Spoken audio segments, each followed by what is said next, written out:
Hey, family.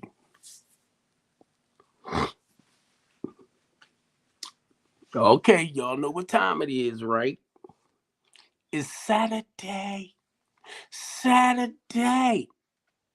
B Moore's Real Team Talk Show. B Moore's Real Team Talk Show. I suppose it started at 2. I was on the phone call, right? I was on the phone and very, very interesting phone call. So I just want to say this. 2 o'clock came, and I'm like, bro, I gotta let you go because I gotta go down here and at least start, you know, the recording for the 2 o'clock team talk show. I need a team. I'm gonna just say this. I need some other people to host the shows. The Be More's Real Team Talk Show. The goal is working with our younger people, like from 13, it's like 13 to 19. This is what I'm looking at for the multi-purpose center, right? But they can be a little bit younger, but still, I'm just saying the age group I'm looking at is basically 13 to 19. When we open up the multi-purpose center or take the programs into other recreation centers or multi-purpose centers here in Baltimore City, we're going to do the music, the art, the theater, the dancing, the sports wise. My son plays soccer, so a lot of kids play soccer. I mean, I'm sorry, football, basketball, baseball. That's normally your three average, right? But then we talking about lacrosse, we talking about cricket, we talking about soccer, we talking about golf or volleyball. Just getting our children involved in other things, to cut down on a lot of the destruction that's going on around in Baltimore City. And I know other cities and communities are doing the same things. So, and it's being done here. It's being done here too, but it's just where I'm at for what God laid on me to start producing and doing for the youth here in Baltimore City. A lot of y'all know that I'm a community activist. I'm a community organizer. I'm a human rights advocate. Now, I'm a mouthpiece for the youth or for the speechless in Baltimore City. Basically, I speak out for people that's afraid to stand up and speak out for themselves. When we criticize our children, now my kids are living a great life, but when we criticize the ones that's out there being destructive, unruly, and stuff like that, it tends to make me mad. And the only reason why I say that, because as adults, when we see things that's happening, and a lot of y'all, I'm 62, so a lot of us grew up with that village. You get me? With that village where the neighbor will whoop your butt when you showed off and stuff like that, being destructive in the community. And we're not having that today. That overseer, people that would correct the children. Let me watch it. Let me watch it because I'm stuttering, y'all. Stuttering. It's probably happening, but it's not happening enough. You get me? Where you can see the results. It's not happening enough. So that's what my phone call was about too.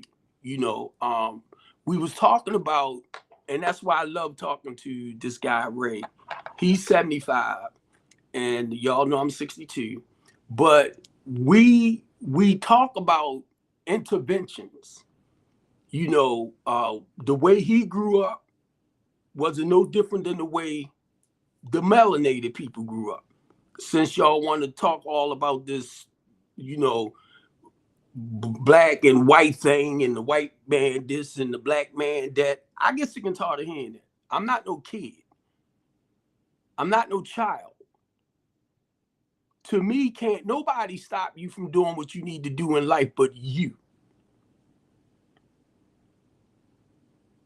In this home monitor. Where they don't want me out there running off in my mouth. I was telling Ray, I said, you know, that's their way of shutting me down. Let me stop. But no, seriously though. And a lot of times when you putting out positive information or you putting out great news to encourage and motivate others, there are others that will talk against that. They speak against stuff like that because they don't want to see you, do anything to encourage and motivate our people. But I'm just saying, for me, because the way I grew up, like I was telling Ray, I came out in the 10th grade, so my vocabulary is very limited. Now it's not like if you say certain things to me, I won't look it up. What that mean? I'll look it up. But now, say like in a conversation wise, I might not know how to properly use it, but I'll look up certain things, right? Hey, Panita, there go my baby. What? Stop playing. Can I help you cross it? Oh, I just thought about it.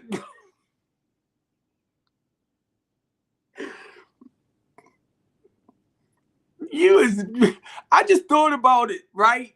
When you played blind, and this a friend of mine, y'all. She on my restream, right? And and one day we was on McCullough Street and the traffic was coming like crazy, and she got out the car and played blind, stopped the traffic, so I got up across the street, and she just posted that on there. You is but look, hey baby, to try to get back to what I was saying. But no, me and Ray was talking about, anytime I talk with this guy, and he ran for governor in Baltimore, but anytime I talk to him, he's so down to earth. And when I talk about keeping it real, I know I just thought about that, Panita. Pat, I just thought about it. We need to talk because I love the great things you still doing. That's what I love about y'all. You too, and thanks. You too. Thank you, Miss Lady. And I miss a lot of the work that we used to do. I know y'all still out there holding it down, and I love it. I love it. Cherie, Rogers, with well, I'm going to say strengthening the community. Cherie Rogers with Standing Strong. She has a nonprofit, Standing Strong, mentoring. She mentors our youth. And that's what I love about her. She feeds the community. She worked with the youth and all of that. And when I say she feed the community, she get pallets. With them 55-pound bags of like potatoes and onions and all this type of stuff from the food bank. It's a lot of us that get stuff from the food bank. Marlo Hargrove, but that's part of the stuff. Yeah, that's part of the stuff that the people that I know that's doing to build back up in Baltimore City. And one thing I was talking about with Ray Bly, yup, she's very committed. One thing I was talking about, like with Ray Bly, right? Because we was talking about, me and Ray talked a little bit about any and everything, politics, religion. Now, mind you, this is a white man, older white man. And he lived rough too. We can sit here and we can talk about you know how we're being treated, and yeah, I know, Pat. We go back. How the girls doing? I know they ain't babies no more, but they wasn't babies then. But now, um, that's what I enjoy. As I was saying, um, the conversations and stuff like this, Pat, where I know what Pat do on her end. She's very active in the community. She supports a lot of other nonprofits too. You know, um, rather they're working with the homeless people, rather they're protesting. Because me and her, we did work with Communities United a lot, and the thing about working with Communities United, they work with the youth as well, and they try to empower the people to stand up. Oh my goodness. In Illinois now, wow. I guess she like I ain't staying in Baltimore no more. She done moved to Illinois. uh same. They doing great. Um wow. You kind of shocked me with that one. Cause I know her and your youngest one had moved together, right? Her and her sister. And that one went to Illinois, huh? Oof, oof. And my daughter talked about my youngest talked about moving. I'm like, girl, ain't no place like home. Ain't no place like home. Ain't no place like home. But yeah, the two just to share this a little bit, Pat, because I was talking about you know the youth, and I actually need somebody to host the teen talk show, you know, and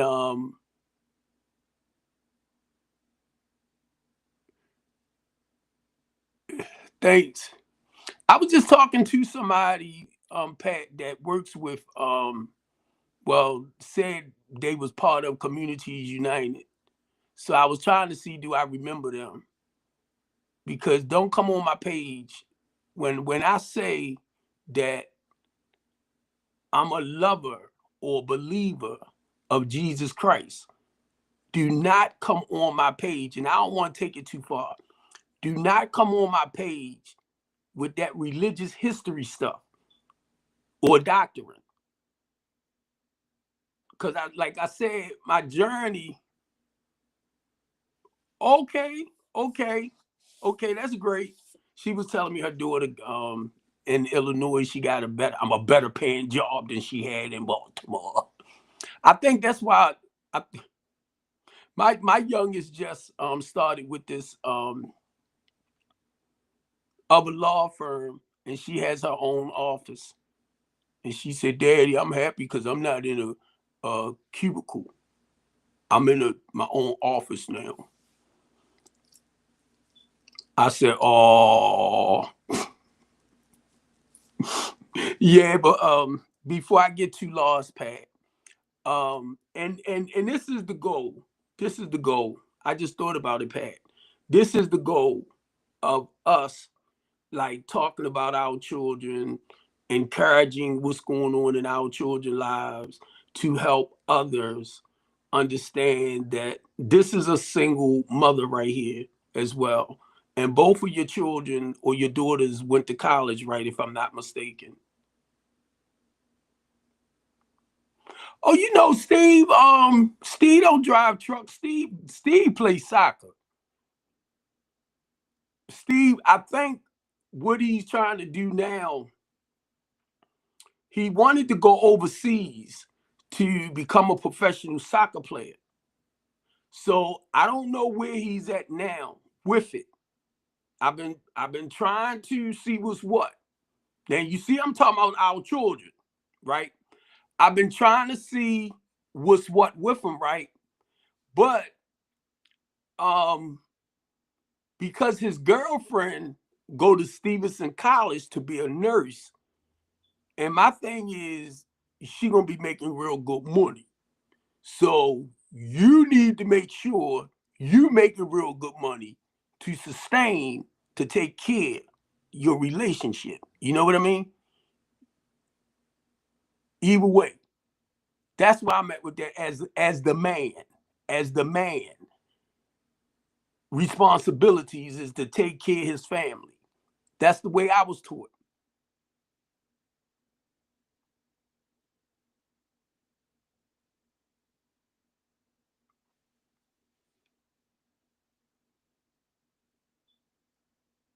I'm gonna read to y'all what she just said, right?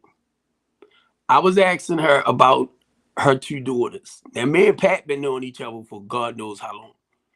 The oldest one went to Illinois because she's at a better company. She getting paid more than what she was getting paid in Baltimore City. So y'all know that's more like a professional job.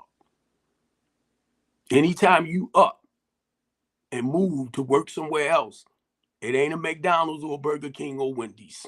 It's a professional type, career-minded job. Her youngest, she said, both of my daughters went to college. Both of my daughters went to college, right? My youngest is studying and is studying to be a zoologist.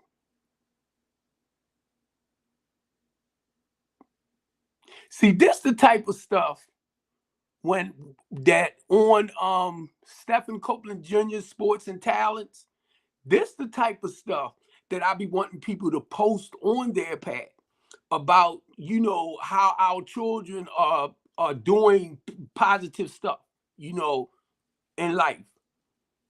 Everybody's child or certain behaviors with children, they're not out there being destructive. And that's not to talk about our children that's being unruly in a negative way. Because what I begin to understand, you can turn your life around. Because I was one. I was one. You know, when I told my yeah, I got it. She went to college to be a veterinarian, but she doesn't want to do that anymore. She doesn't like euthanizing animals. Well, being truthful, she might run into the same things at the zoo. Now I'm just talking about animals passing away. Um, that's awesome. That's awesome. Let me see what you said about their fathers. Oh, you were saying my children.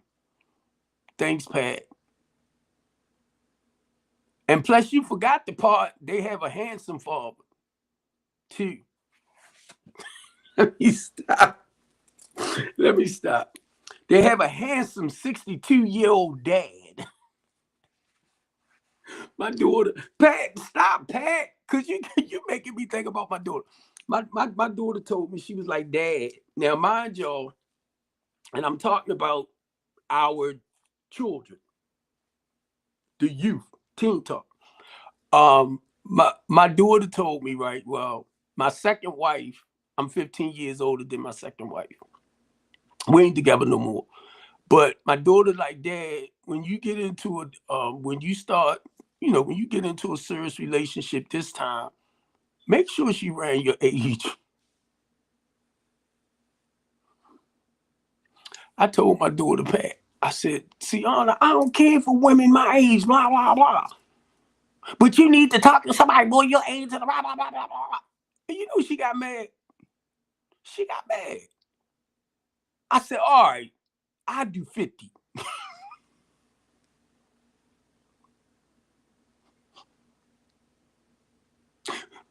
I do 50%. But she got to look good. I told my daughter, I said, you got to understand, it's the attraction. And I'm not saying that women my age are not attractive. Don't know. No. I'm just saying for me, she did, ooh, you got to turn me on. I got to be excited. There's got to be some type of romance, some fire there. You know what I mean? I don't hear people talk about that too much anymore. About courting, like going to the movies, going to dinners, going for walks in the park, or just walking, but being romantic with it. Now I'm talking to my 23-year-old and my 21-year-old son and my 25-year-old daughter. The older ones.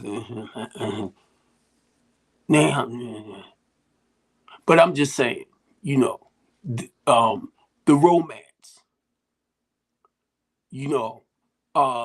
this is what I'm talking about.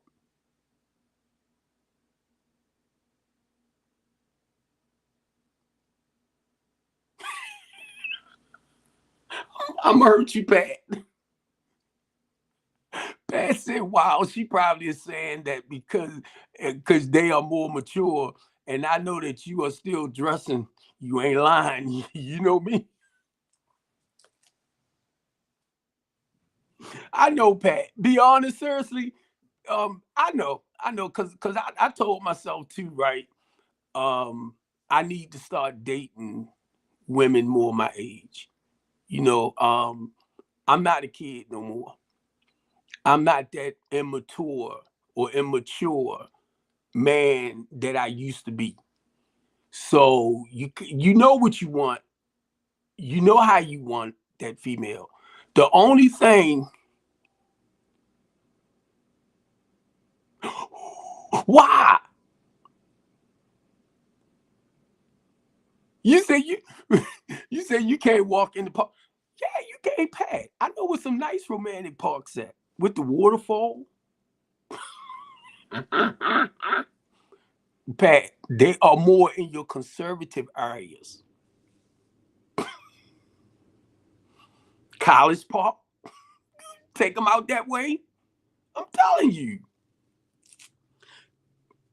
Pat, don't start nothing. Don't start nothing.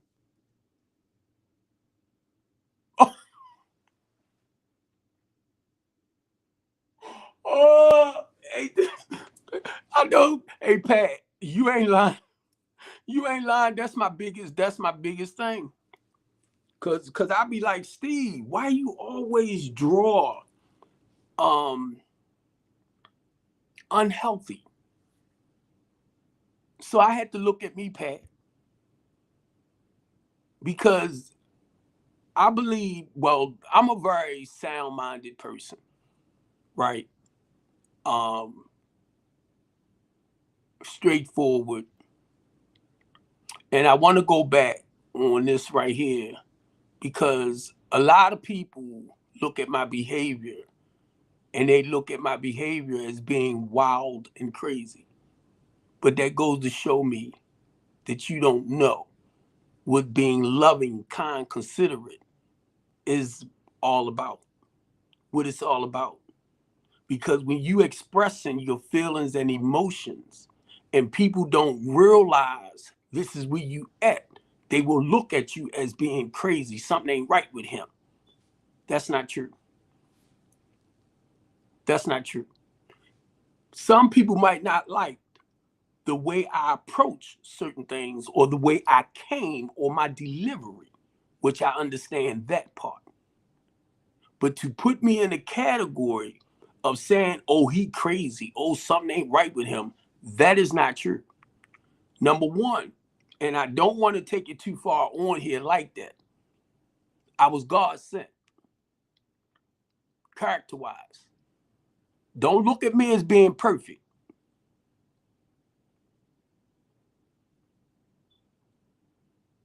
Right. No, I look, I got you, Pat. I do. I got you.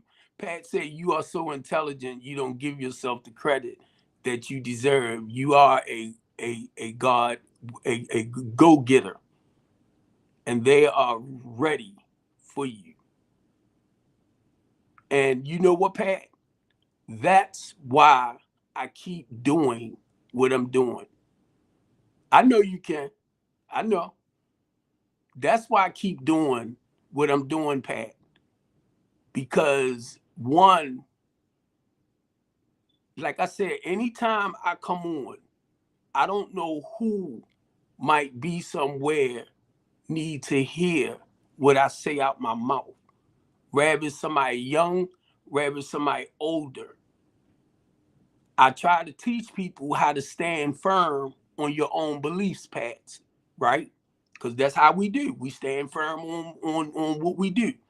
And you understand because you in the community, you helping to build. So you understand. So as a result of that, it's a lot of people that tends to criticize and knock what you do if they are afraid to do what you do. See, I already know that. But that's a calling for me. Now, I'm not out there, praise the Lord and hallelujah. And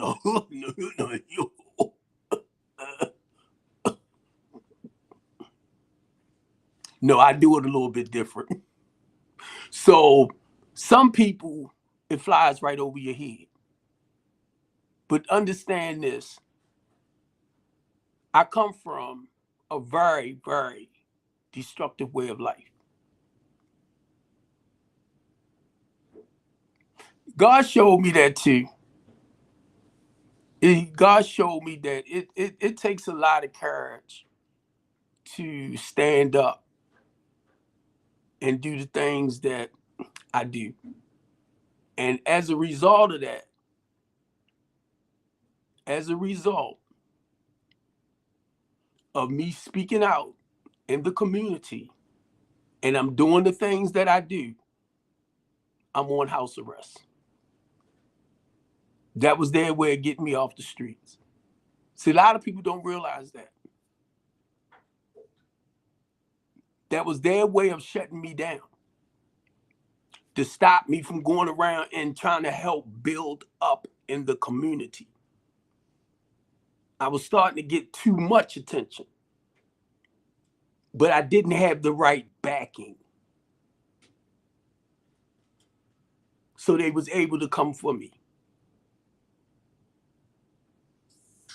They don't like me doing this. They don't like when I come on my talk show, my broadcast, or I come on TikTok, which TikTok, I'm not going to pay too much attention to because I did not know January the 18th is supposed to be the last time I think TikTok will be here in the United States. And if y'all don't know and y'all don't realize, it's money. Right. Thanks, Pat. And I'm gonna say this too, because I don't know why. I just know it wasn't right in my eyesight. November the 4th, I came off of this. November the 6th, I was put back on it. Whatever that prosecutor did, and I put her on blast too. I ain't say her last name, I said her first name. But they put me back. Now I got mad, Pat. I was mad. I was hurt. But then I had to look at it like this. God seen something. He seen something where he had to close me back down again. See, I don't know who's out there doing what. I don't know. And I want to ask my lawyer so bad, who is it? Who is it that's doing what they're doing to me?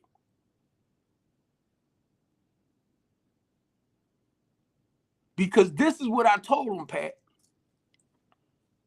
They know Steve Copeland ain't do nothing wrong.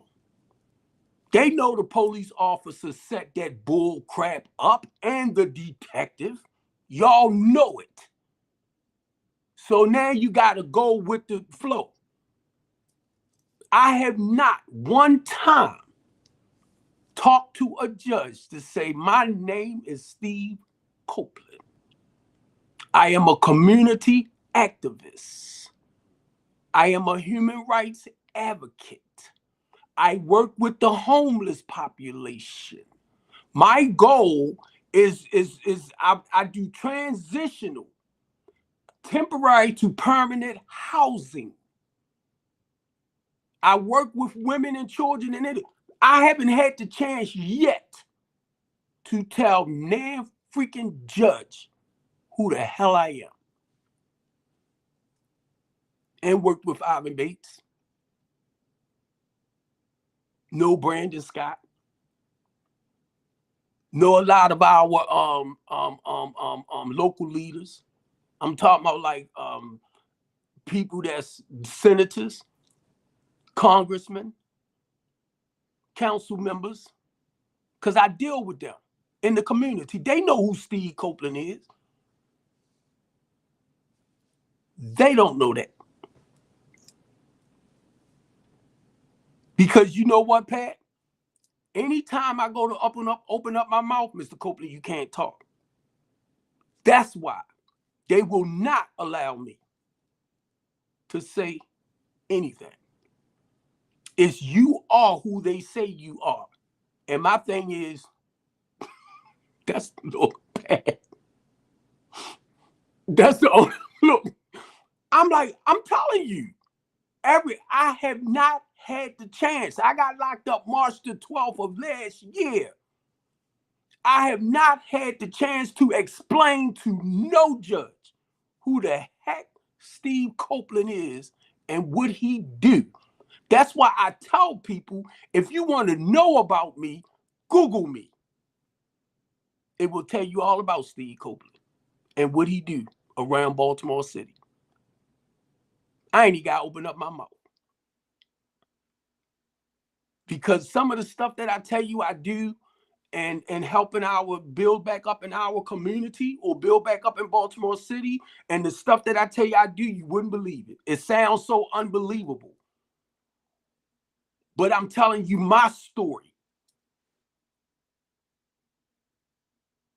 I did not know, Pat. I knew about the one charge. I did not know this freaking detective took a text conversation between me and one of my clients, the female client, from January the 18th, and threw it in on this from March the 12th. I asked my lawyer, I said, how in the hell they gonna go back to Texas? I got to Texas when the girl told me kiss her butt too. But they ain't say nothing about that. I did, well, you know, Jane is gone. Jane not with Community United no more, but I reached out to what's her name? Jesse. Me and Jesse talked March the 10th. Jesse asked me to go down to the meeting that Brandon Scott was having, that budget meeting. Asked me to go down to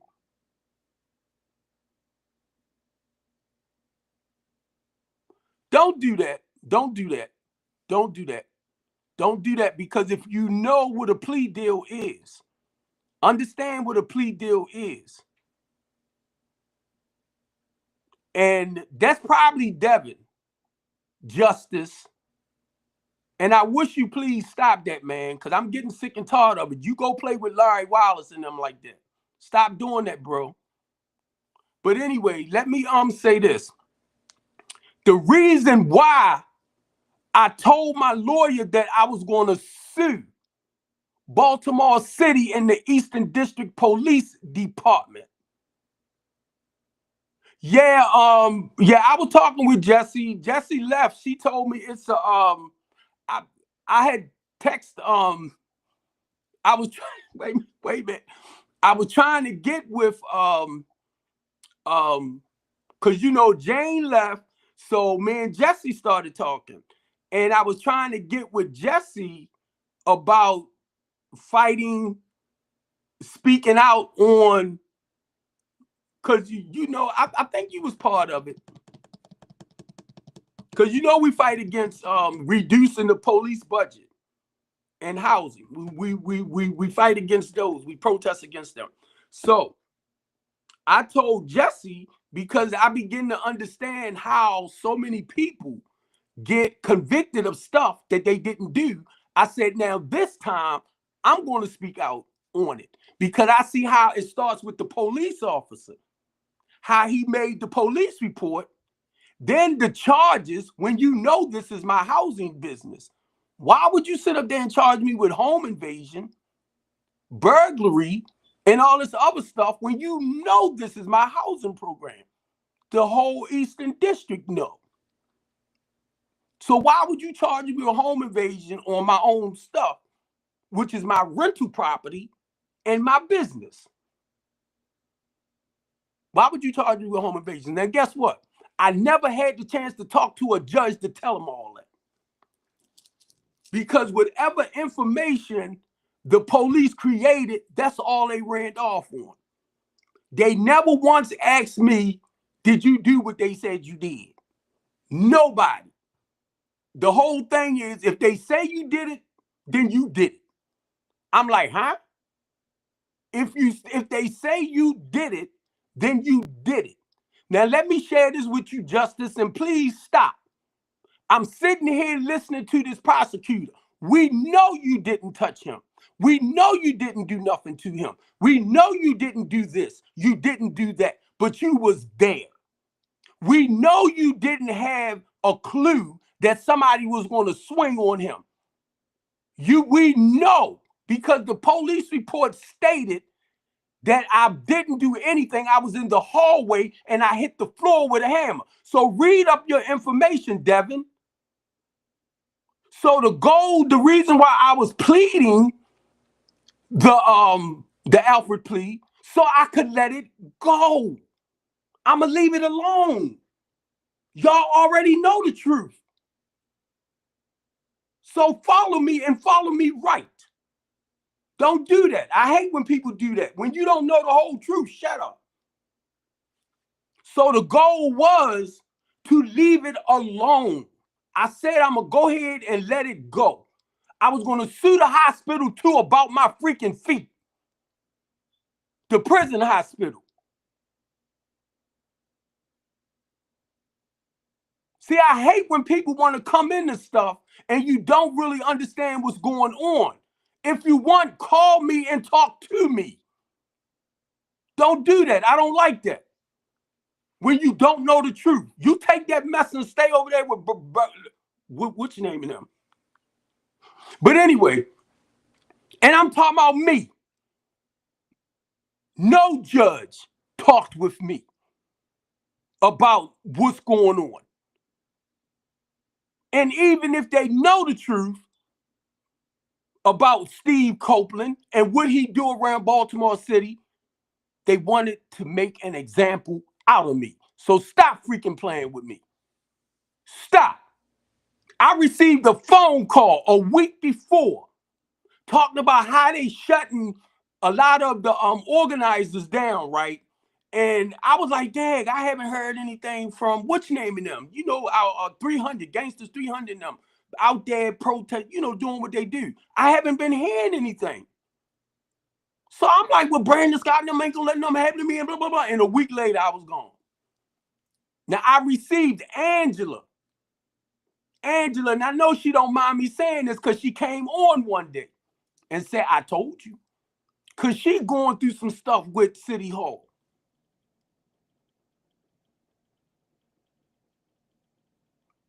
Guess what? I don't give a freak. I am 62 years old. I am retired. Come on, let's talk, baby. I'm 62. You still working. I am retired from trucking. So what do I need my criminal background for? To get a job? I have an LLC. Thank you. And Andre Buntley, I grew up with him. Pat. And you know what? I was going to reach out to us. I was going to reach out to a lot of the nonprofit organizations that I work with so we can do a protest on this, Justice. But guess what I said? I said, no, I'm going to leave people out. I'm going to leave people out. So you want to ask questions? I know how to pull people together to get work done. But it's a reason for everything that's happening. It's a reason. And the good part about it that God showed me, Pat, what God showed me is how the police can set up some information to imprison our people.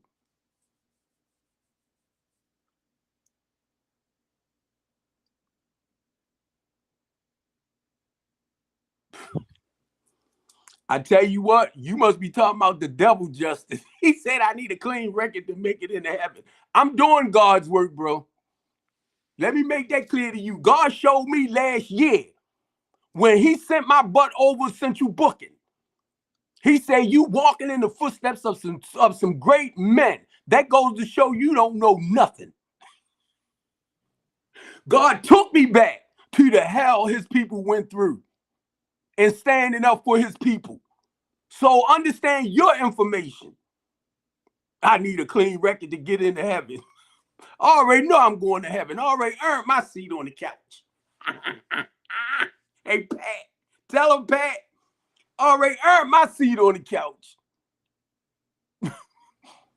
I'm out there, look. I'm out there putting my life on the line to help us turn Baltimore City around. What you doing? You ain't doing nothing. Devin. That's Devin. That be with Larry Wallace. The one that brought the matter of fact, that's Devin. Pat, and I know you know who he is. He always come on here on different names, right? Trying to talk trash. But he was bringing fire. That's the guy that under the bridge, when we was under the bridge, he was bringing wood down for them to, the burning fires with. That's Devin, the guy from Temple Hill that went chasing after this girl and her children. You want to keep playing with me, Devin?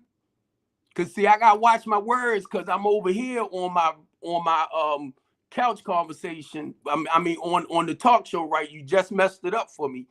But I'm on my TikTok over there. I think you probably know him. If I'm not mistaken, if you don't know him, you seen him. You seen him. He be with Larry Wallace a lot, talking trash. So what he'll do, he'll come on my stuff under different names. My thing is keep that bull junk over there, bro. Stop doing this over here. Stop doing it. Stop doing it. See, you're not living my life. When you start living my life, then you can do it. But until you get the balls and the courage to stand up and do what I do, then you come over here and you try to say some stuff. But my thing is, whenever you want to come up and talk, you're always welcome. But talk about you. Don't sit up there and try to make me look bad. You could never do that. Not one single individual in Baltimore City.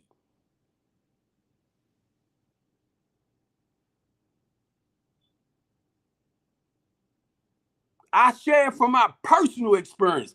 I will tell you how I used to live my life, how I used to be, how God turned it around, how God moved me out of that and planted my feet over here. So what do I look like? I can't talk about nobody else. I don't have to come over here, rob and steal and take from nobody. My goal, the same way God turned my life around and moved me in a different direction, that's my goal and my purpose for his people. So don't you ever, long as you live and anybody else feel like you can come over here and talk that bull junk here.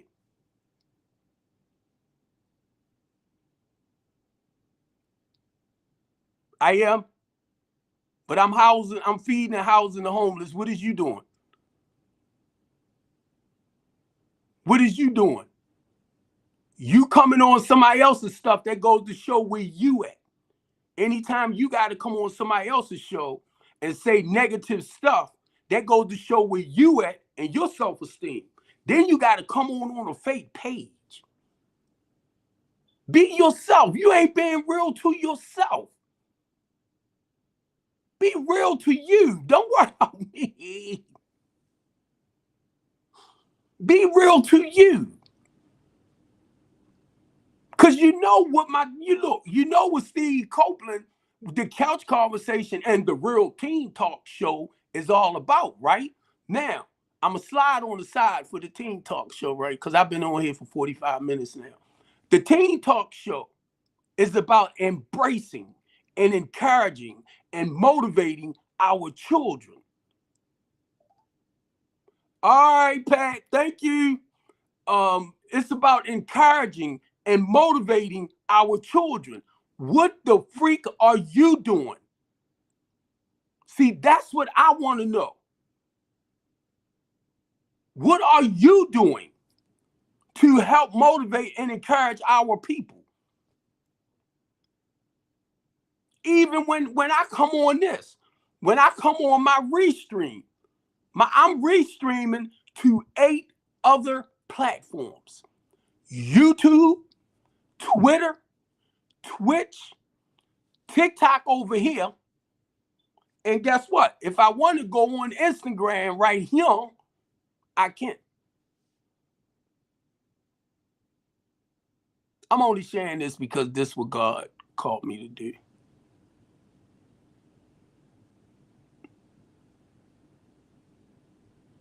I get more love and respect now from TikTok than I do my own Facebook family and friends.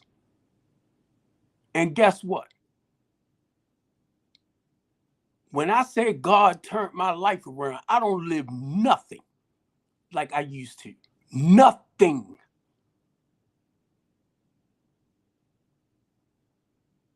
You want to sit up here, Devin? I started drinking 13. I started using 14. I started pumping at 15. You think I'm not going to try to encourage and motivate our younger generation that might be out there doing some of the same stuff, that you can stop doing that? You don't have to continue sedating whatever pain you feeling from your past into your presence now, where you got to sedate your feelings like that, or you out there misusing your body. You tell me where I'm wrong at.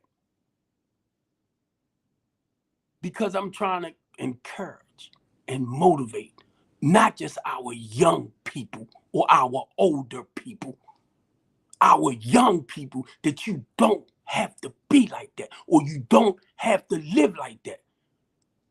The Teen Talk Show is a show that you can come on and share about your feelings and where you at. And the goal is to have somebody there to encourage you and motivate you about moving forward. You know what I'm doing with my life now? I'm on my own talk show. And I share about what the lying police did. What is you doing? I'm sharing about the corruption. I'm sharing about how the police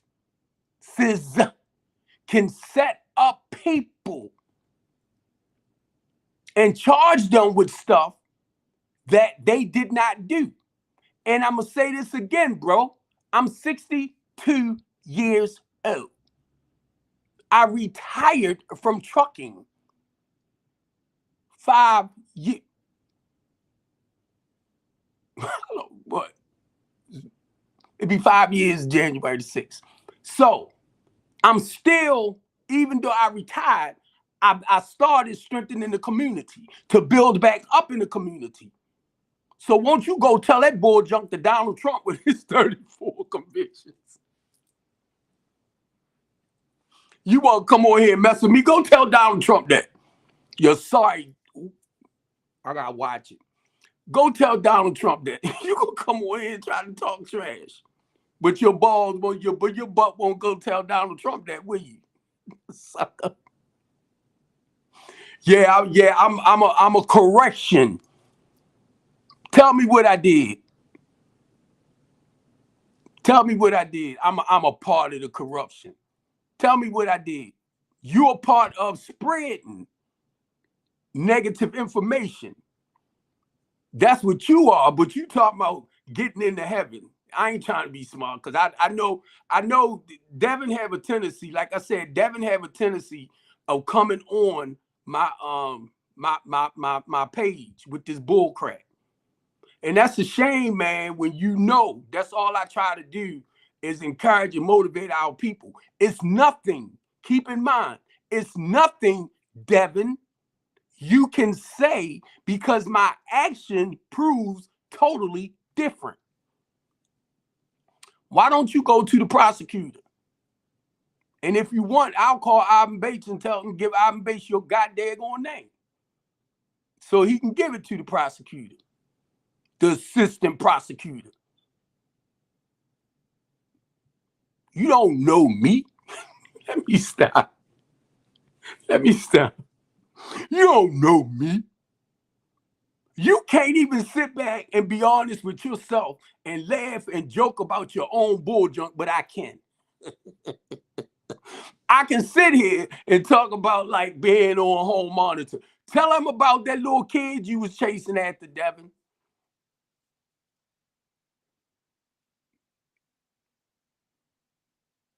Tell them about the when the name one of my houses a band though. Tell them about the about which name child you went chasing after, Devin. Don't make me say your last name, bro. Do not make me say your last name and where you live at. Because you know they sent me all that information, right? They sent me all your information. But I'm gonna leave that alone because keep in mind, it's always a person, whether it's a male or a female, male or woman, who will come on people talk shows because or their lives because you want your little moment. It's nothing you can say to degrade me. My life is my life. And I want y'all to understand that your life is your life and you live the best life. You know how.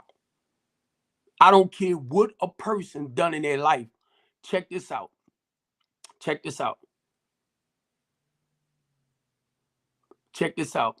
Why am I working with ex-offenders now?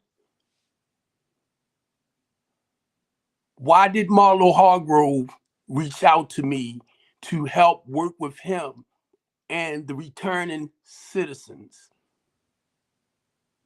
We have a building, a facility, 40 to 50 beds to help men. This ex-offender, I mean, this criminal you talking about, this criminal right here, this criminal, sucker, I'm sorry, I forgot, I'm over here on TikTok. This criminal you talking about, right? This criminal you talking about is educating other criminals and turning their lives around. Helping them to understand you can plant your feet on solid ground and move into a whole different direction. What is you encouraging people to do? Because we work with ex-offenders. We work with returning citizens. We work with veterans. We work with disabled people. If you in a wheelchair and you need a place or you need somewhere to stay, we got an elevator in there for you. But we're going to put you on the first floor so you won't really have to use the elevator. Right? What are you doing? We got professional help, counselors, psychiatrists, therapists, social workers that's coming in to work with our men that we bring in. What are you doing? Thank you for helping me promote the work we're doing, right?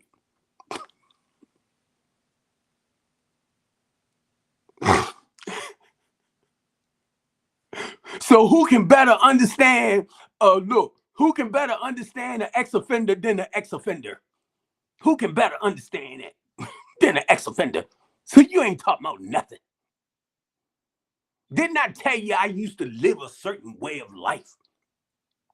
I called myself at one point wanting to be the biggest hustler in Baltimore City by the time I turned 26 but it didn't work. But it didn't work. I'm still, guess what? You know, I work with women and children, right? So I still get phone calls and place people.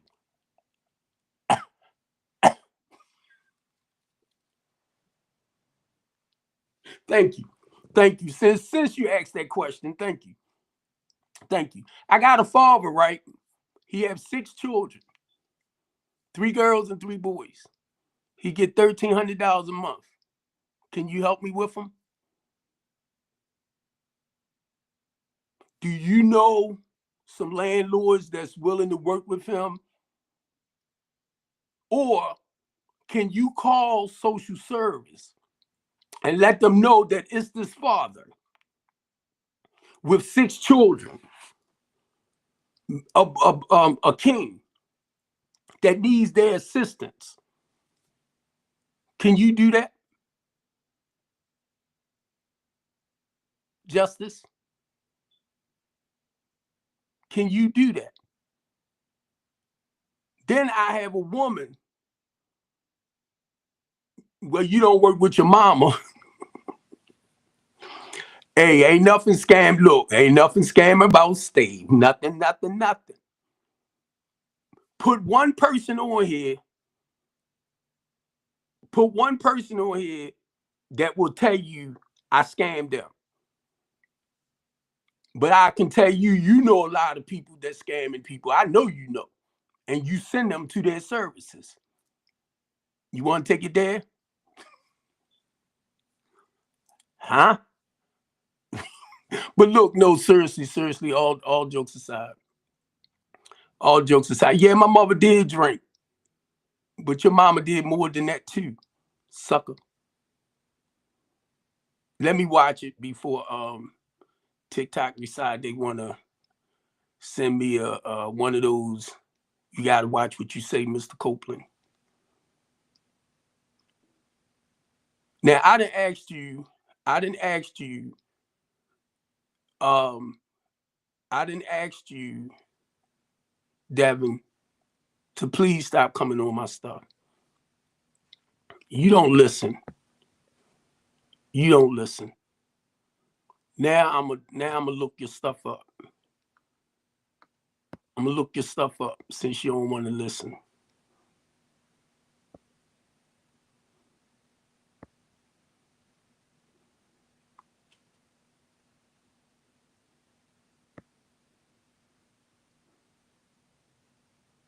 So you must be over there.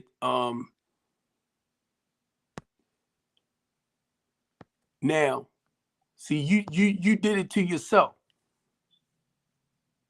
Since you want to come on here and you call yourself saying stupid stuff out your mouth,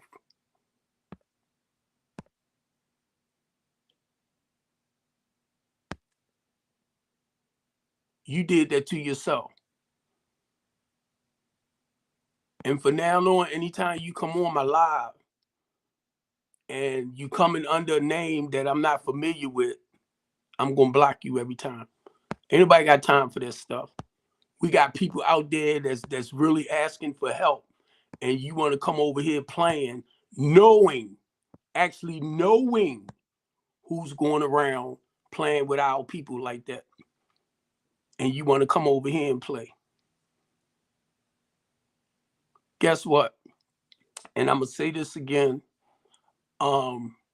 because on my TikTok, I break them down into little clips, right? My goal is never to come on here and to discourage or hurt anybody. I don't even go on other people's stuff and like knock whatever people are saying or whatever people believe.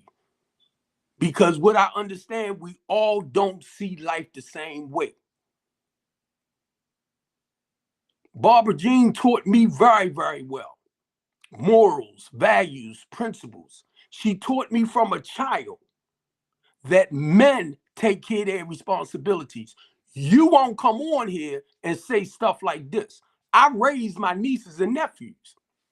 I did kinship foster care to stop them from being put in the foster care system with people they didn't know. But rather than somebody saying, "Oh man, that was a great thing what you did, Steve," blah blah blah, and I raised them. They all grown now with kids of their own. But no, no, you won't say nothing about that. You won't say nothing about I mentored young men for over 10 years. I had a prison commitment where I was going into the WAD building for a little over 10 years to encourage and motivate our men for when you come home about doing the right things and getting involved in your kids' lives. Nobody will come on any one of my talk shows and say anything positive.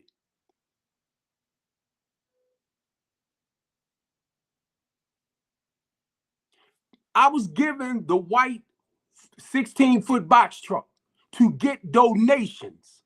I was given that truck to get donations to give back to nonprofits in Baltimore cities that wasn't getting government money. My goal was to help them save money where they wouldn't have to come out their pockets so much. Did anybody ever come on and talk about that? I done got a lot of men jobs and women and housing, but nobody, and I don't want to put it like that, and be honest with you, I don't have to do none of it. None. Just like you and anybody else. I don't have to do it. But it's this thing in my spirit. So don't ever sit back and try to make me think or say something to me like my relationship is not good with God. Because now you want to come on, you want to talk about certain things, talk about what you're doing to enhance or better people's lives. You don't hear me on here talking about what everybody else did. Because I have a life story myself. The same way God used Moses, the same way God used David, King David, Isaiah, Jeremiah, Habakkuk. You want me to keep going? Matthews, Mark, Luke, John. The same way he inspired them to write their stories is the same way he inspired Steve to come on social media and talk about his. Understand where I'm coming from. Whether you like it or not, you can go back into history, into biblical time. You can go back there, but you wasn't there to experience or live through what they did. But you will take on their feelings and what they went through. Look at your own life. They was human beings just like you and I. God inspired them. Do you think they liked some of the stuff they went through? Do you think Paul and them like being in prison, being beheaded, being beaten, being hungry? So if you want to know anything about scripture, look at your own life. See, that's why we get lost. Because we so busy looking at what happened back then when we wasn't even there to actually see or know what happened. We can only relate to certain things.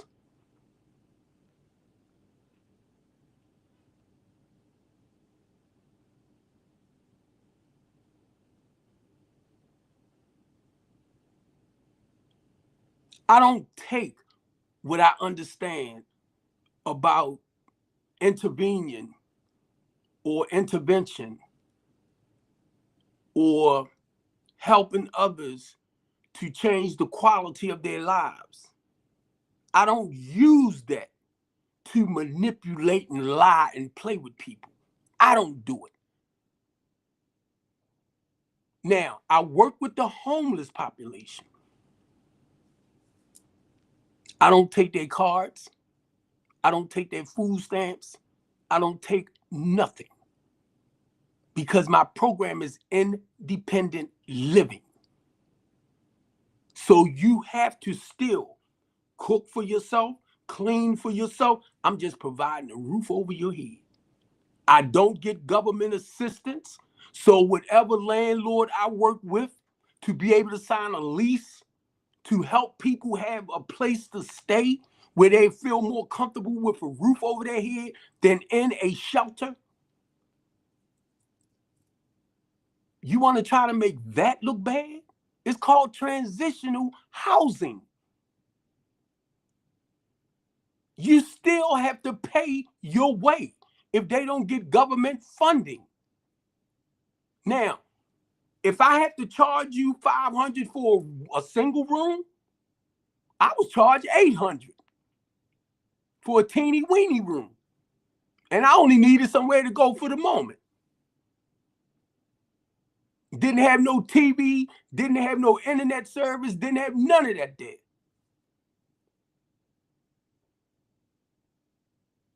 My people ain't had to worry about that. When you come to my housing program, my goal is to make you comfortable.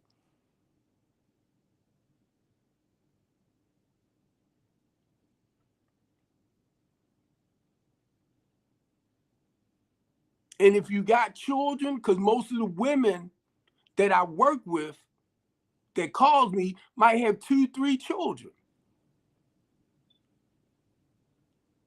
My goal is to bring you in, just put you in a safe place until I can find you a better place to go to. Don't get me mixed up with no goddamn people that like doing bull junk. That's not how I roll. You talking about my character. You talking about my personality. You talking about me as a human being. And my mother always took care of people.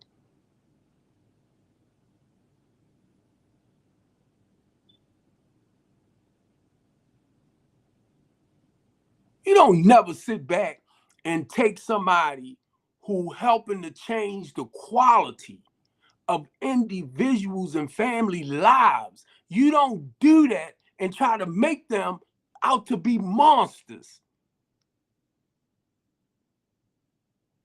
You don't do that. Because what you doing when you come on people's stuff like that, that person that might need the services or need the help, you are discouraging them.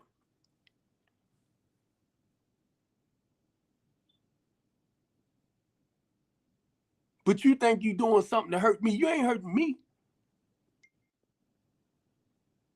You're not hurting me. But you running people away from getting the proper help that they can need, that they can get. But you think you hurting me. And guess what? I never had a bad criminal background.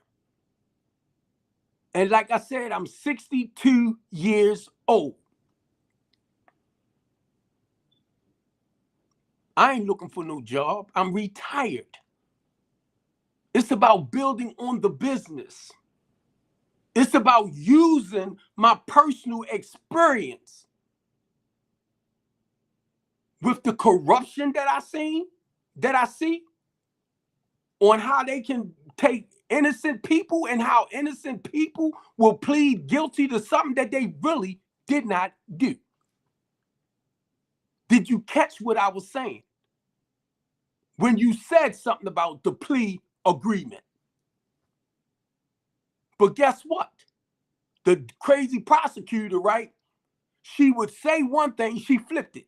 She would say something else and she flipped it. The judge told her herself, you are confusing me.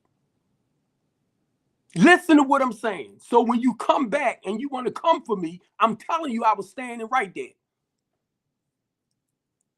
I was standing right there when she said, we know you didn't touch him. You was in the hallway.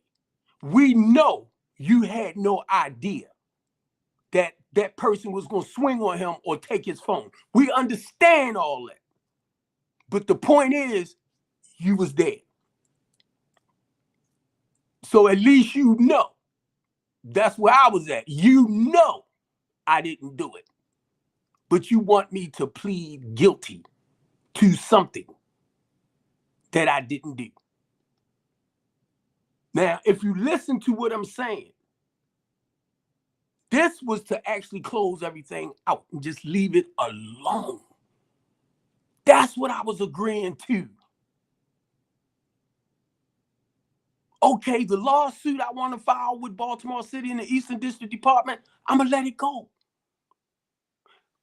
They operated on my feet twice. The neglect I got over the prison system, I'm going to let it go. God didn't open up a new door for me to move through. Okay, I'm going to let it go. I came off home monitor. I went back on. Why? I don't know. I know the part I do know. To me, the prosecutor screwed up. And I believe she fixed the paperwork. I do.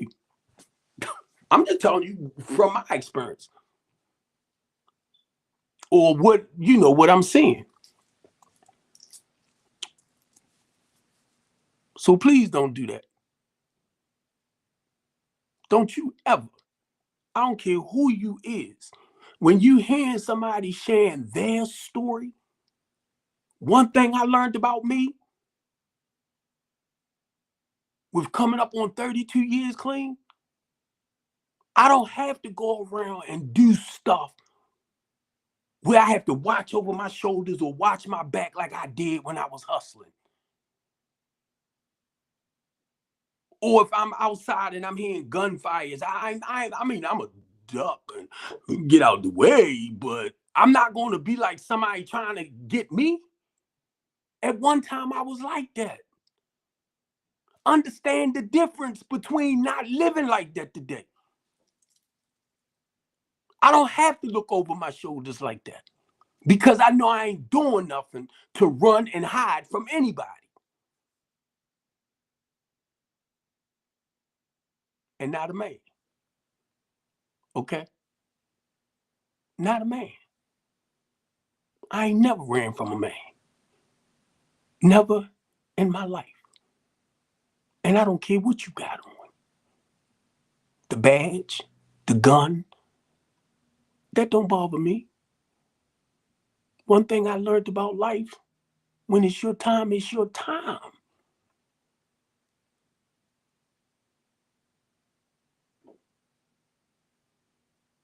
Come on. And I'm going to say this again. I'm 62 freaking years old. I never thought I would live to get this old.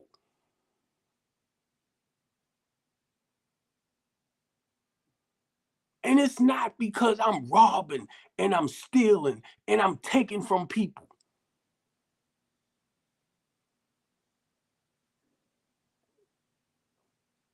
"62 years old. Look at this little bit of gray. There's not a lot of gray.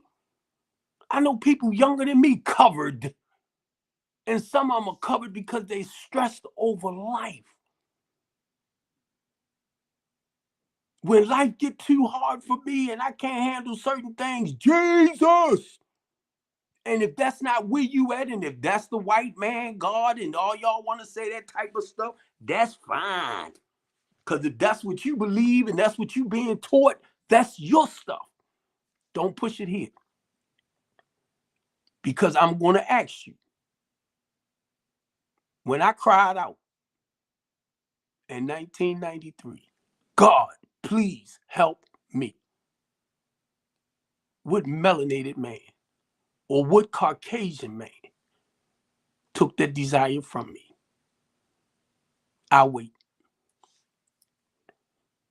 So don't you ever, when somebody talking to you on a different level, and just because you might have read books and you didn't study this, study that, listen to what I'm saying. You read books, you studied this, you studied that. You have not personally experienced certain things to go with what you read and what you studied to become facts. So stop trying that bull crap. Stop. I don't have nothing but my life experiences. They are mine. Rather it's good, rather it's bad, they are mine. Like when I hear y'all talking about standing up on your 2 feet, on your 10 toes, I got 8. I'm like, you standing on 10 toes, I'm standing on 8. What's the difference? 2 toes down. Me and Ray was laughing about that, right? Because I told Ray, I said, yeah, because I know people been saying, because I'm standing strong on my 10 toes, or, my 2 feet, 10 toes. And I said, it hit me. I only got 8. I said, Ray, you don't find that funny? You said I was trying not to laugh. I said, well, at least I ain't lose the whole feet or the leg. I'm just saying. And guess what? I wasn't feeling like this early on. I was hurt. What y'all want me to sit here and say, praise the Lord, no matter what happened, I praise the Lord. I was so happy. I was mad. You tell that bull jump to somebody else. Why me? And in other words, why not you?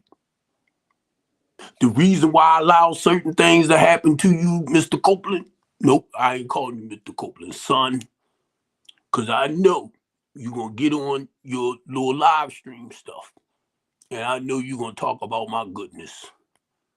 No, I'm not. I'm talking about how you hurt me, and you're going to talk about how I turned that around, right? No, because I'm mad. But I can't stay mad. So I have to talk about the trauma that I went through, Lord. And then I'll turn it around how you help me be happy, joyous, and free. Don't ever, when it comes to Steve Copeland, do you think I got like this overnight? I go through trials. I go through tribulations. And I'm able to sit back and come on and talk about it to encourage and motivate someone else that's probably struggling in certain areas and letting them know, hang in there, hold on, don't give up. God got your back. And if you don't believe he got your back, just understand that trouble don't last always.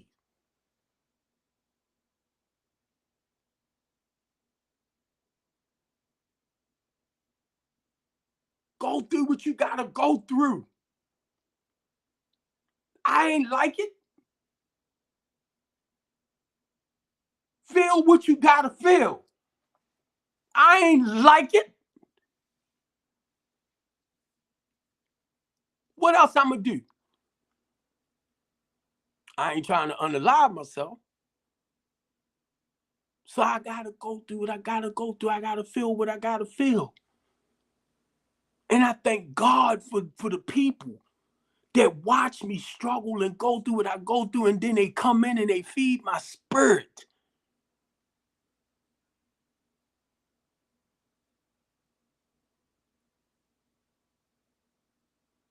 Thank you. Thank you.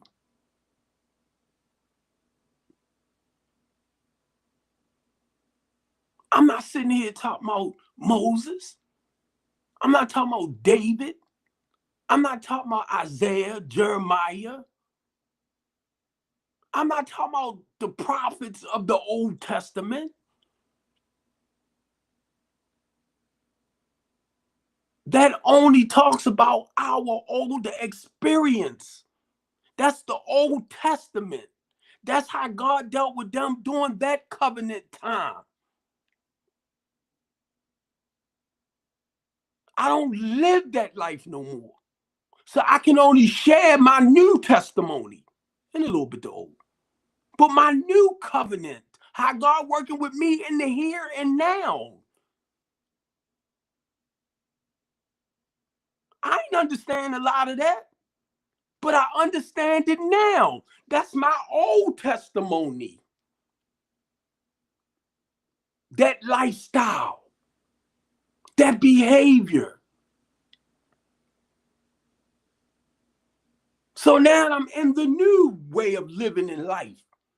I was once blind, but now my eyes are open. Now I see. Now I understand how people of power and authority can enslave and empower our people. And I'm not just talking about melanated people. That's your bull junk. When you want to say, well, the white man don't, the white man this, and they doing that, and the culture this, and the culture that. We're not the only people here on this earth. When you're a community activist, you run up against other organizations that's fighting for their people as well. But y'all are so close-minded to what's happening to just us.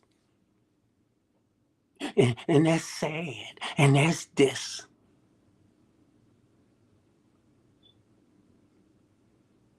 And then you find out most of your conservative people tends to step on the foot, on the necks,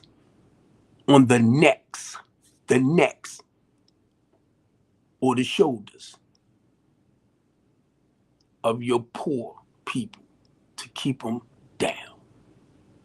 And when me and Ray was talking, and let me say this, I voted Democratic for 40 years.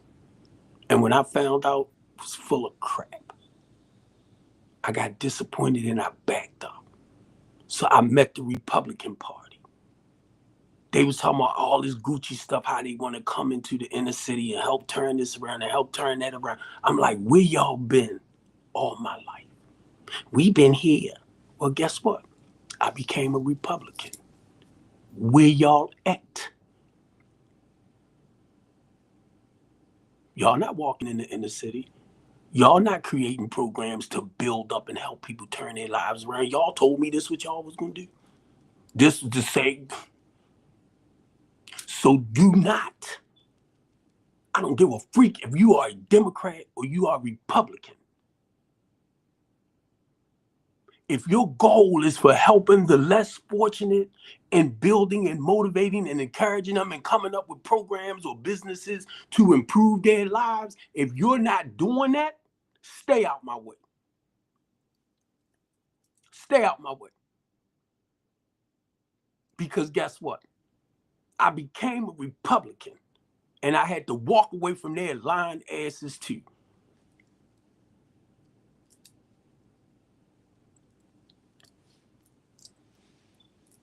Y'all want to help the people to be more independent, where they don't have to rely on the government. They don't have to rely on the state. I'm in the community. Where are y'all at?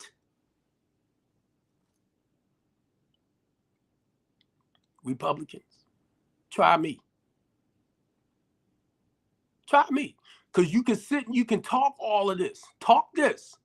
That's all it is talk. It's how are you actually improving people's lives that need the assistance the most?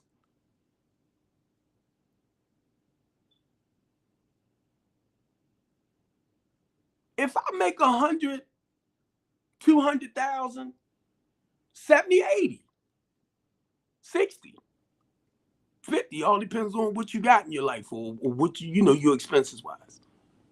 What do I need the government for?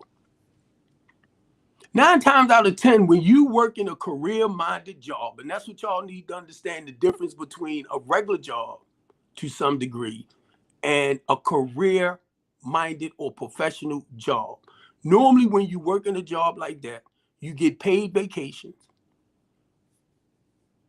You in their 401k,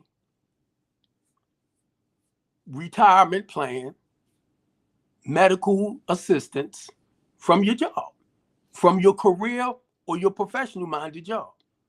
People that works at places like Burger King, McDonald's, Wendy's, now they might start it. I don't know.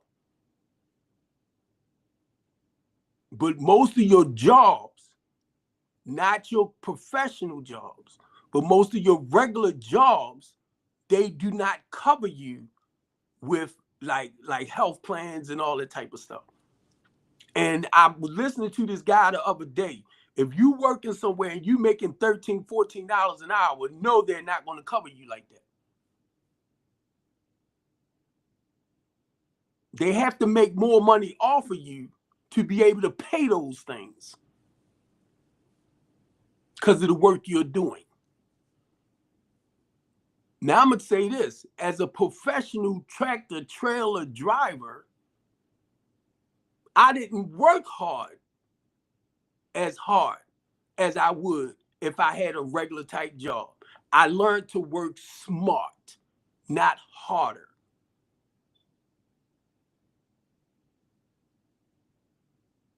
You let your job work for you, even though you there. If I got paid by the mileage, I had to work harder. Once I was on the clock, I didn't have to work as hard because I was getting paid by the hour. So the longer it took me, it was all okay. I'm sharing from my personal experience. What you gonna tell me? You share your story with me. That's all I'm saying. That's all.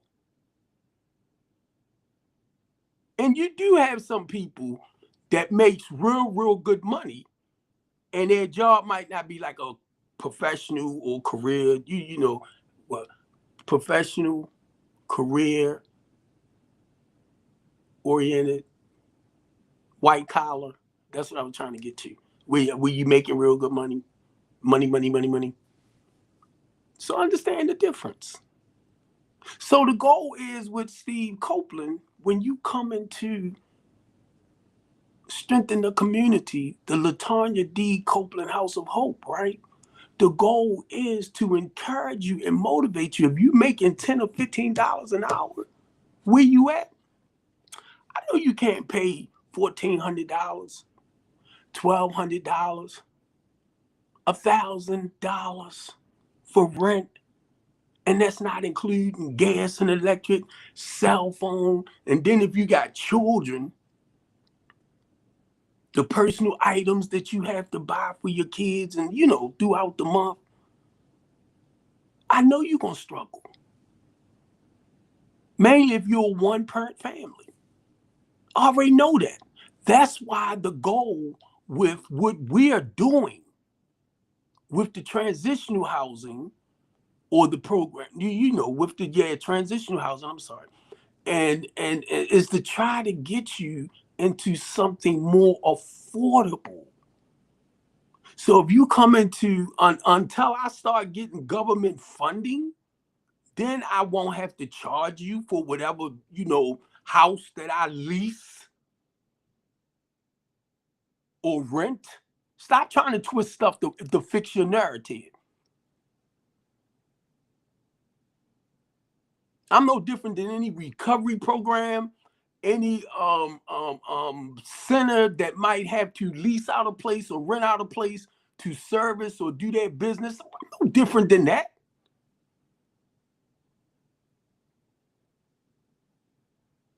We providing a service. I'll do the housing part. So my clients, I have to refer out to professionals because I'm basically doing the housing, the roof over the head. That's what I do. So I get you the professionals' help that you need. The goal is not to keep you. The goal is to help you transition. The goal is to help you transition. And most of the time, whenever somebody called me for help, 9 times out of 10, either they're struggling with their rent, or they struggling with a job, or they getting money, but they're not getting enough to maintain what they need. If you don't understand nothing about transitional housing and all of that, listen. A lot of us don't get government money. Marlo do housing. Marlo been working with returning citizens for years, 22, and he do not get government funding. That's a shame. So y'all need to cut this bull junk out when you don't really know what's going on and what's happening, but you want to put your mouth in something. So when it comes to somebody like me who run off in my mouth, that's my way of fighting. Run off in my mouth. Boom, boom, boom, boom, boom, boom, boom. Because if you're a council member or you're a delegate of that district, but you're not trying to help, that's the way we build up in the community. With these nonprofit organizations and stuff like that, that's how we build. That's why I go out in the community to see what your nonprofit is about. Is you really serving to build up that community? Because that's what you get your EIN number for.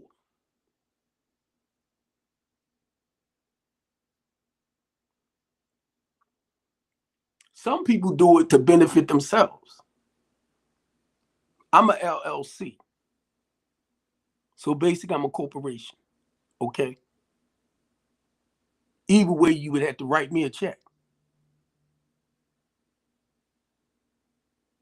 So what do I look like doing what I do, but doing it in a way that can actually cause me more harm?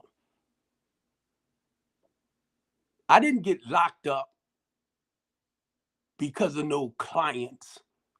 I got locked up because the police officer decided now was a good time for him to create some bull junk against me and put me away. And me and this officer would talk. When the cameras wasn't on, we would talk.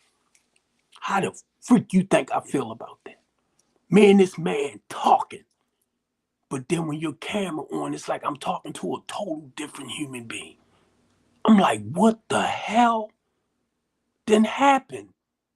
But other officers told me that they are new cadets and this is the way they was trained. They have to act a certain way when the camera's on. I'm like, what? Or they would lose their jobs. Next time anybody want to come on and say something to me, talk about your freaking self. Please talk about yourself. Because that's what I'm doing. I'm talking about me. And I'm telling you what happened to me. 61 freaking years old. When I hustled and I did what I did, I have never went to prison. Man, I'm doing all the right things and living right. 61 years old. And you want to lock me up for helping our homeless and less fortunate people turn their lives around because I'm a community activist, because I'm a human rights advocate, because I speak out the way I'm doing now. I speak out. But it might not be professional or conservative or structured the way you like it and the way you want it. You want me to be fake and phony? That's what you like? Because you ain't getting it from here. I ain't selling my soul like that. I sold my soul over 31 years ago. And it took me a while to get certain things arrested here. I have no problem talking about being married twice and cheated in my marriages. Not with one, not with two. I had 8 females at one time outside the relationship. See, I can talk about me. Because that didn't make me a man. I'm a man because I was born male. But I use this to manipulate, to lie, and to play games and to cheat. You don't be see, I ain't over here, yeah, girl, blah, blah, blah. I can do all that. I know what it is. I was gonna say wear sexy clothes. I know what it is to dress. I know how it is to dress and look for a woman. I ain't gotta say nothing to her. Dress my butt up. And I will sit there and cross my legs and just look real proper and conservative. And she be like, ooh, you look nice. You smell nice. I like them socks. And in my head, and y'all heard me share this before, I'm like, I know you do. That's why I put them on. Because I know certain things I put on, I'm going to get attention. I already know. Because I know how for this old dude, I like to dress. I don't wear Smokey Joe's, baggy pants like I used to. I like the slim fit outfits.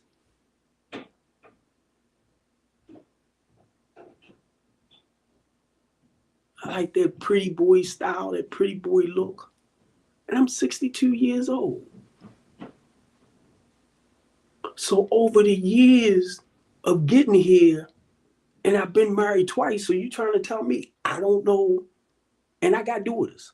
So you telling me I don't know what a woman desires in a man?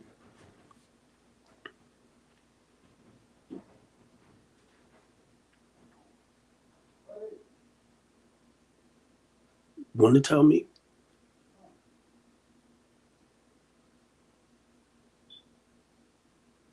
My first wife was my best wife.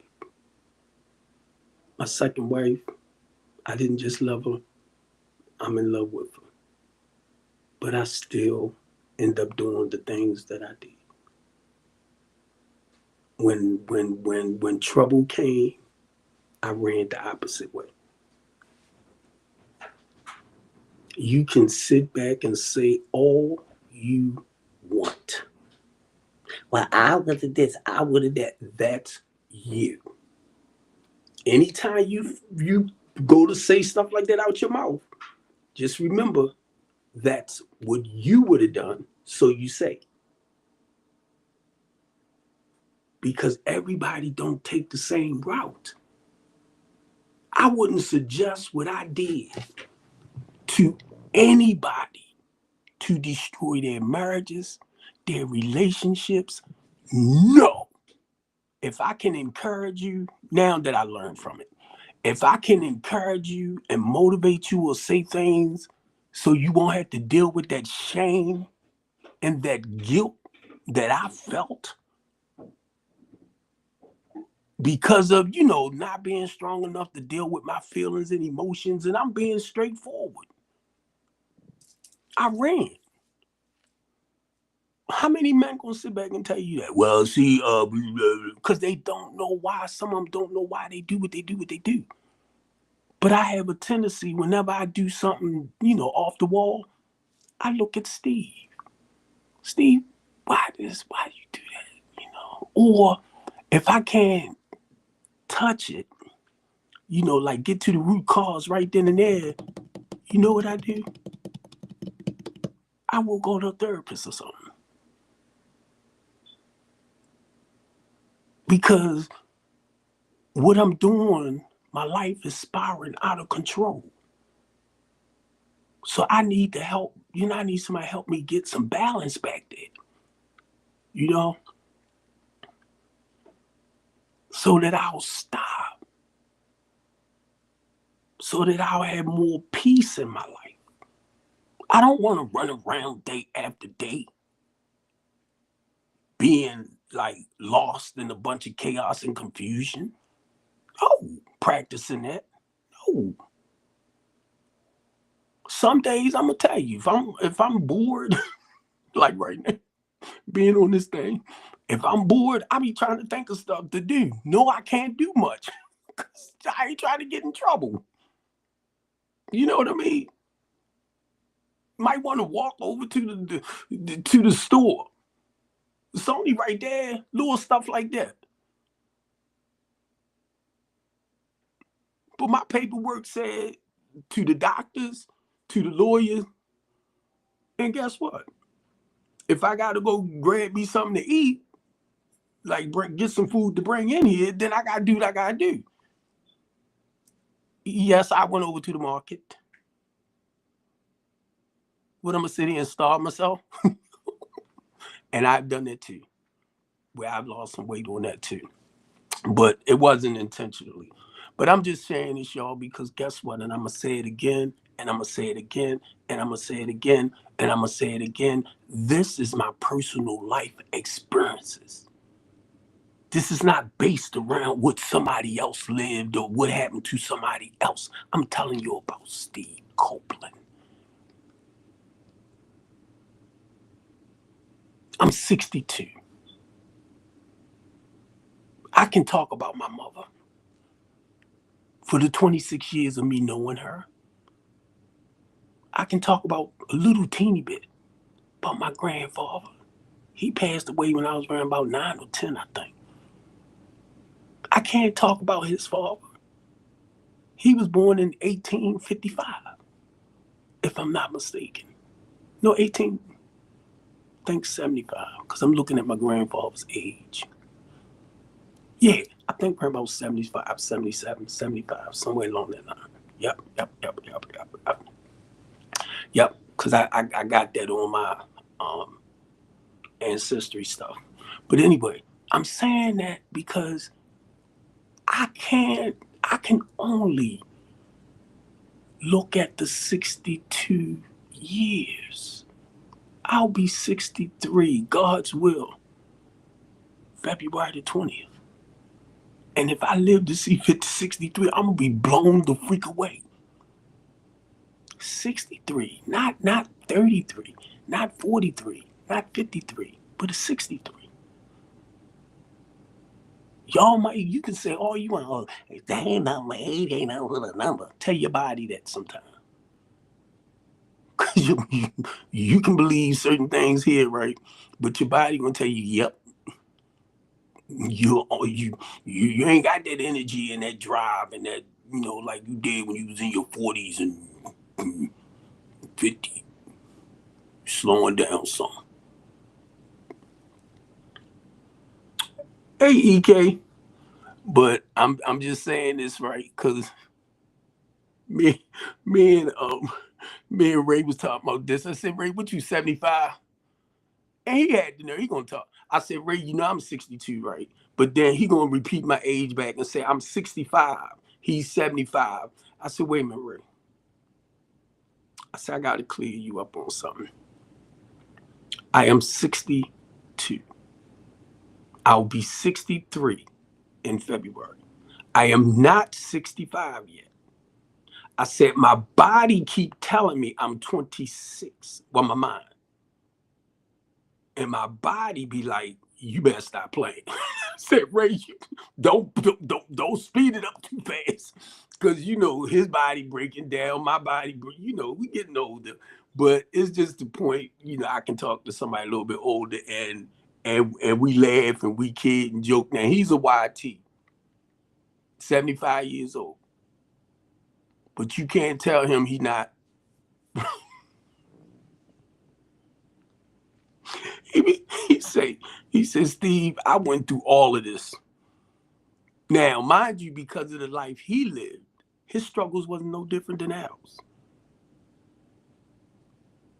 But you can't tell him. I mean, it's like because he's a YT, people act like people don't go through stuff. So if I go to say anything in a negative way, like the white man this and the white man that, they treat us the same way. Like, listen to him. I'm like, Ray, you make me sick. No, but that's how me and Ray can talk and laugh, right? And I told Ray, I said, what I love about you, right? He's older, and I was taught to respect my elders.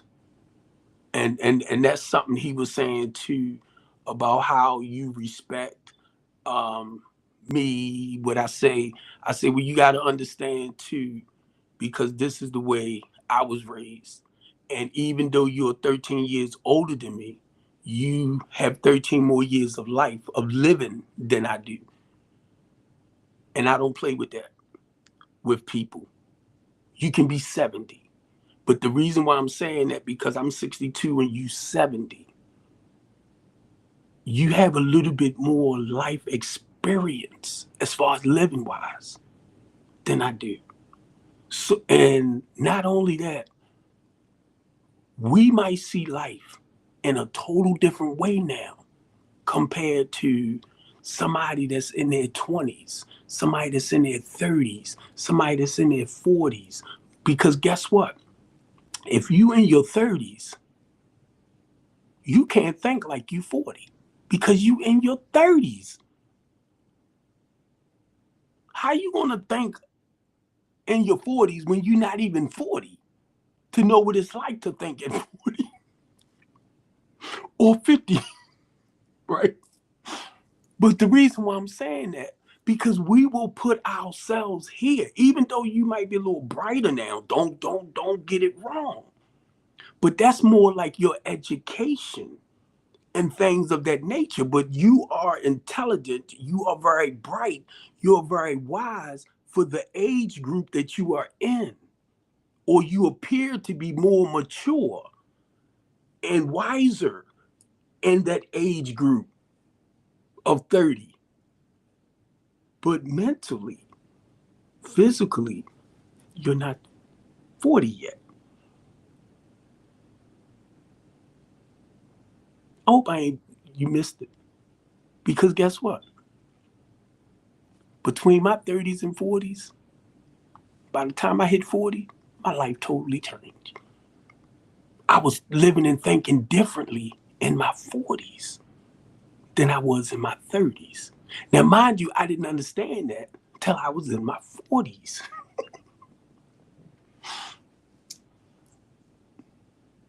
Certain things that I did between my 40s and 50s, as I got in my 50s, it didn't feel right like it did when I was in my 30s or 40s or 40s to 50.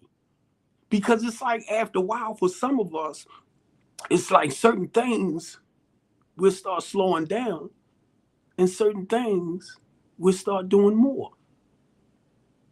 See, I know what it's like to go through that middle age thing. I went through it from 48 to 52.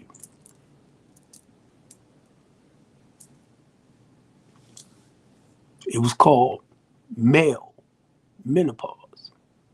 I can't think of the other name. Somebody told me what the name was. That men go through. Basically changes of life. Oh boy. I went through it. I didn't understand what it was. It was other older guys that told me what it was. And it was a YT man that told me what I was experiencing. And I was talking to older guys, a little bit older at that time, and they was explaining to me the stuff that we go through physically that's changing.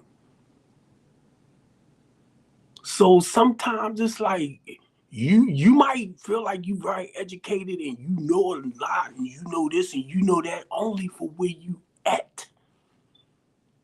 When I hear a lot of guys speak today, and most of the women too, between 30s and 40s, y'all talking 50-50. A lot of men don't like want to date women. I was going to say pay for what you want. Pay for, go, take them to movies, take them to dinners, take them to the walks in the park, romance them before you jump there. I be hearing and I'm like, huh? And I be hearing some of the guys that's between that and probably a little bit younger too. But I'm just saying most of the conversations that I hear a lot on TikTok, it's like, and I be hearing the women now, their topics is like, we are that trouble, we are this, we are that. And I'm like, no. BLKs ain't men, ain't this, they ain't that, they ain't responsible, they be done. I'm like, no. Because when I hear it, it's like I get daggers. But I know y'all ain't talking to me. Because that's not the way I grew up. That's not the way I was raised. So I know y'all not talking to me, but I'm looking at what y'all are going through now with that age group part thing.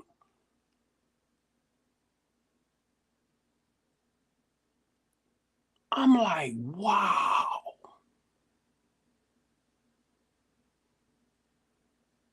But guess who's at fault?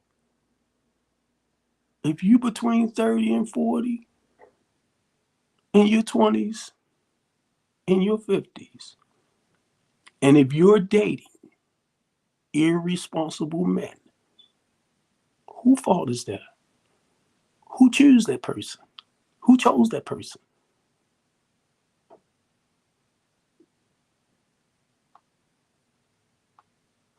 And I'm listening to y'all. You.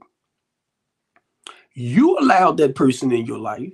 You allowed yourself to get impregnated by that person when you knew that there was a good chance they wasn't going to take care of their responsibilities. And you wondering why you by yourself. He got 5 or 6 other baby mothers. He ain't taking care of none. But he's the best thing that came in your life.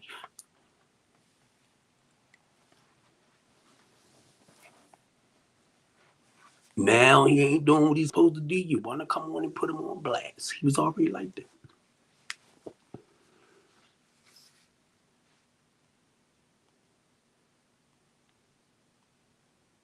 You ain't saying nothing new. My grandmother, me and my grandmother, me and my grandmother. You ain't saying nothing new. Because you know why? I had to ask myself, and please, it's not y'all, you get me? Talking about the female. It's not you. I'm a fixer. You can be beautiful as all outdoors. You better be. And I'll get caught up in that. And I'll see that you had a troubling past, right? But my thing is, don't bring it in here. Don't bring it in here where it'll destroy what you're trying to build now. And I have a tendency of grabbing hold to brokenness. And I have to ask myself later when I see it, why you keep picking females like this? So I gotta ask me what's wrong with me. See, you talk that stuff to somebody else. Because you need to ask yourself, why am I allowing unstructured men or men that don't know how to deal with their feelings and emotions? Now watch the word I'm getting ready to use now. With their feelings and emotions, but not doing it in a destructive way. Because guess what? I'm a very, very, very emotional person. I'm a very, very loving, caring, kind, considerate person. I cry a lot. That's because I learned, that's how I release that pressure. At one point, it wasn't like that. Wow. Somebody just sent something. Chuck Norris' mother passed away. Chuck Norris' mother passed away at 103. Wow. And see, that's whenever you watching me, and if you see me crying and you see me going through certain things, Remember this. I carried a gun at 15. A bang bang for TikTok. Bang bang bang bang bang bang bang at 15. Um, a baseball bat, pistol, machete, carjack. I had no problem beating people down. None. That's how I used to act out on my feelings and emotions. I don't carry knives and I don't carry bang bangs, guns. Why? Because my behavior showed me I had a problem. I ain't never had a problem with using them. So I don't carry them. Somebody told me I should. I said no. But I was joking with them about it, right? Because I said the reason why I don't carry them, because I'm a black man. And we use them. I was joking with some white people when I said that, right? But I was joking. And they bust out laughing. But in reality, you kind of sharing it's not healthy for me. I'm talking about me, right? So that's why I don't do the register thing and all of that. Somebody gonna sit up here and talk about, well, you are convicted this and that. I'm 62 years old. That's what they said. I know what I did. And that's nothing. And that's nothing. I can always get this stuff expunged or whatever when that time comes. Then the point, do I feel like doing all that? Don't never try to take my stuff and criticize me with it. At 62, I don't plan on traveling too far. Now, if I get to that point, I might want to, years down the line, maybe go to Africa or something like that, or go to Paris, and I'm gonna need my, uh, uh, um, I need to clear some stuff up. I will. My criminal background does not make me. That's what they made it out to be, not me. Keep in mind, I ain't do the damn thing they tried to say I did, and they know I did. That's why you need to listen. Well, anyway, and that's why I can talk about it because it's my truth with their lies. But anyway, to get back to that, because I've been on here for almost 2 hours now on my supposed to been the teen talk show, the teen talk show, supposed to been the teen talk show. And thank you, Pat, because Pat was sharing about her daughters, y'all, and I've been knowing Pat, maybe about 10 years now, Pat. Because I know they was a little younger. They was a lot younger.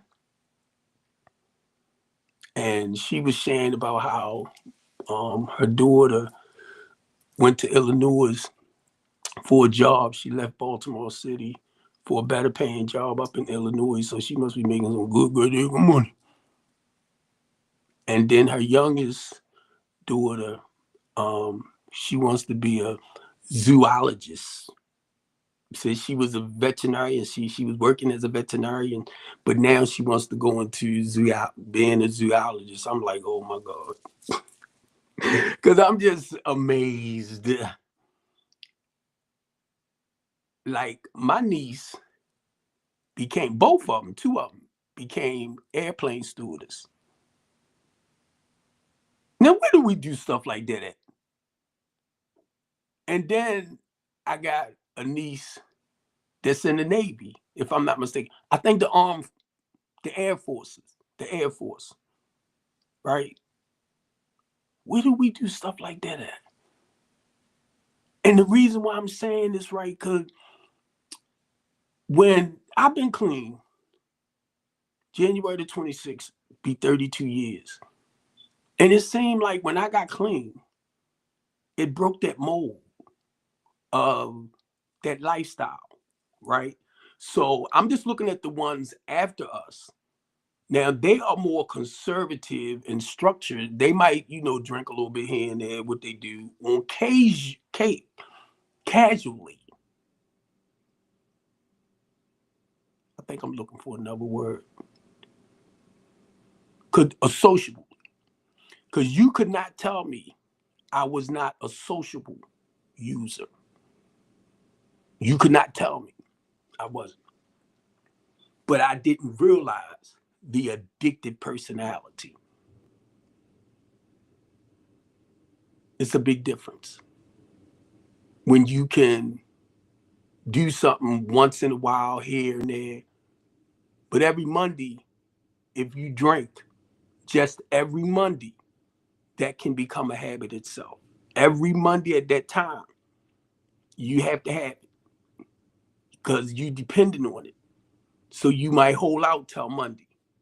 Then you do whatever you do for that day. Then you finish your week off. Can't wait for that Monday. Again, I'm just using that as an example. But I will tell you quick, I have an addicted personality. And the reason why I say that, I can't do one of nothing. Now, the goal is to practice some self-control and discipline. That's all. No, Steve, you can't have this right now. Or you can't have this. That's not good for you. That's not healthy for you. It's simple stuff that a lot of y'all know about. A lot of y'all know how to practice self-control and discipline and stuff like that, right? A lot of y'all just know it. But then it takes a hard head, complicated, bump your head up against the wall about 1,000 times for you realize, ouch, that hurt. I'm just keeping it real. Because I had to learn certain things that you can't do. You can't be so quick to fall short to this. Because my flesh wanted, she look cute. Ooh, I wonder how she tastes. Back it up. Because you know you'll get caught up. And that's the stuff I had to tell myself sometimes.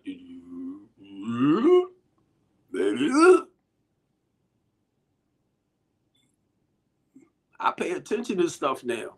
Because you got that keep coming back. I don't want that. I want that one hit. But you say that's a keep coming back?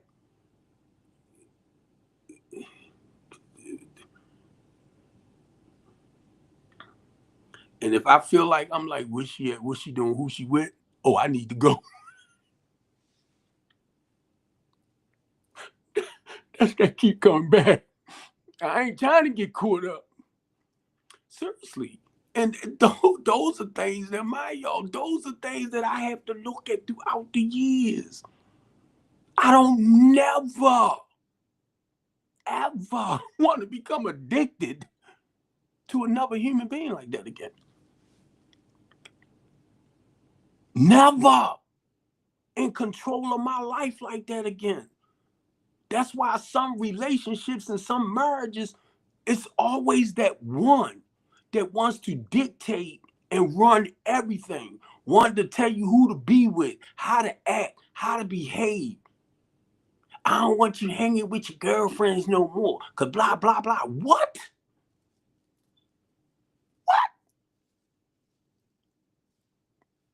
Mm-mm. Mm-mm. They was her friends before you met her, but now all of a sudden y'all married and now you don't want her to hang out and do stuff with them no more. Mm-mm. Even in my first marriage.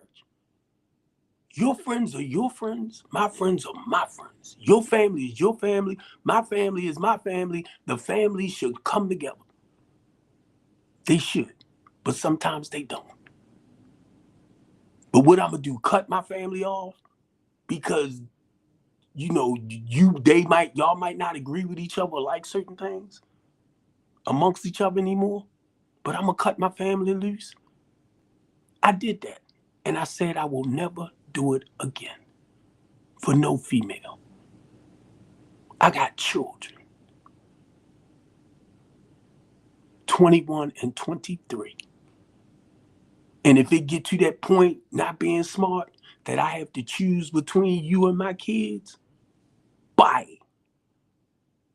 And that's not being smart. Don't you ever try to come in my life and make me feel like, and not just my children, my family. Because I did that. And when my marriage fell apart, who was there for me? My family. And they told me how they felt and why they stopped coming around and all of that. Even some of my niece's girlfriends and everything because of the way they was being treated. But that was my wife.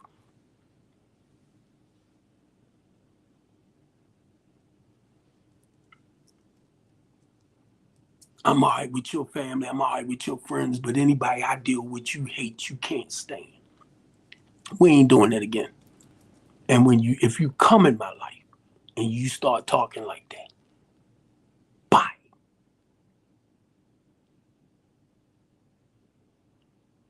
That's because I learned something.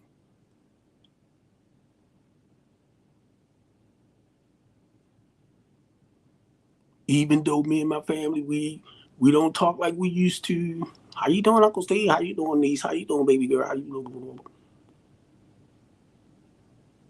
Because they living their life, I'm living my life. On the home monitor right now. But no, they living their life, I'm living my life. And they know, my family know that.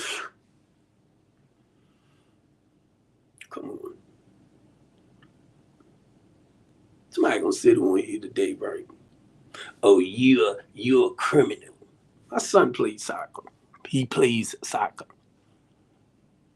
How many melanated people you know play soccer? At least around Baltimore City. So you know my son deals with a lot of different races of people. He's been playing soccer since he was 5. At one point, he was the only child, dark skinned, melanated, on the team for years.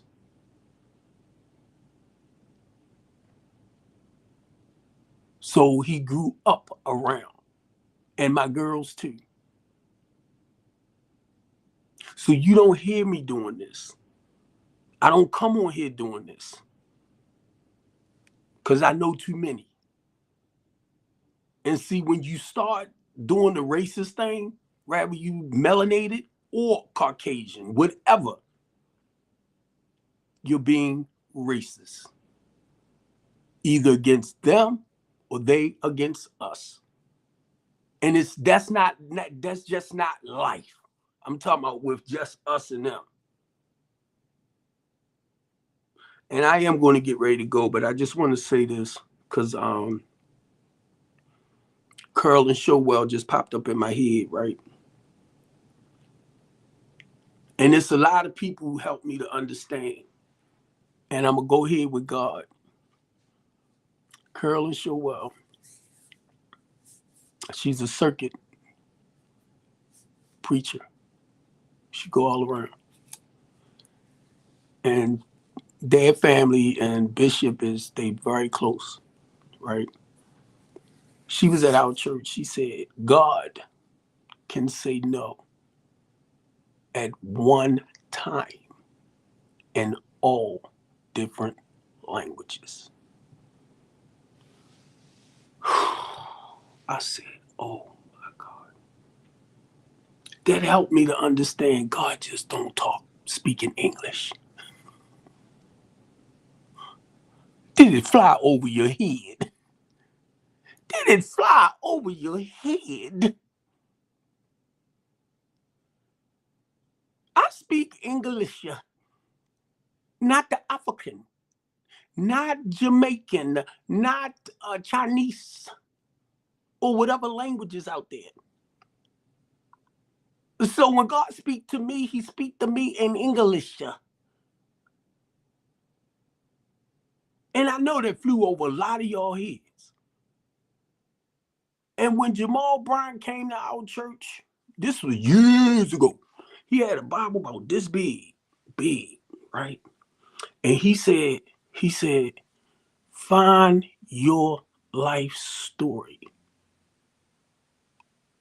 in scripture. It's in the Bible. He said, your life story is in the Bible.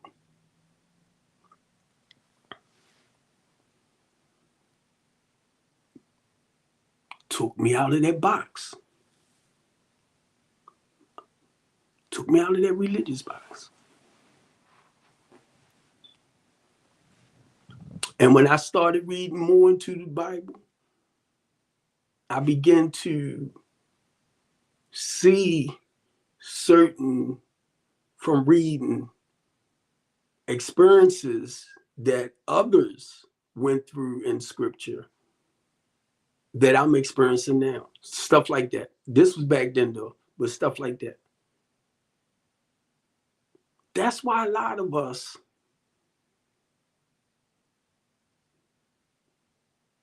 we get lost. You might have great knowledge, and don't get it wrong. Please don't. Because I love people that can remember stuff and photographic memory, stuff like that, right? You might do a deep research, into studying about the history, studying about prehistoric time and stuff like that. I'm just trying to think of leading up to where we at today. So you might have done some amazing research and study on it. Please listen to the words. Listen to the words that I'm saying.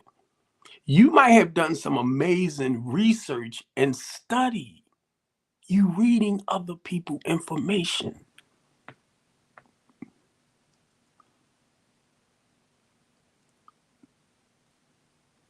Was you there to actually see it for yourself or experience certain things to help you relate to, oh my God, that happened to me too. I seen it that way too. See, I don't hear y'all talk back to me like that.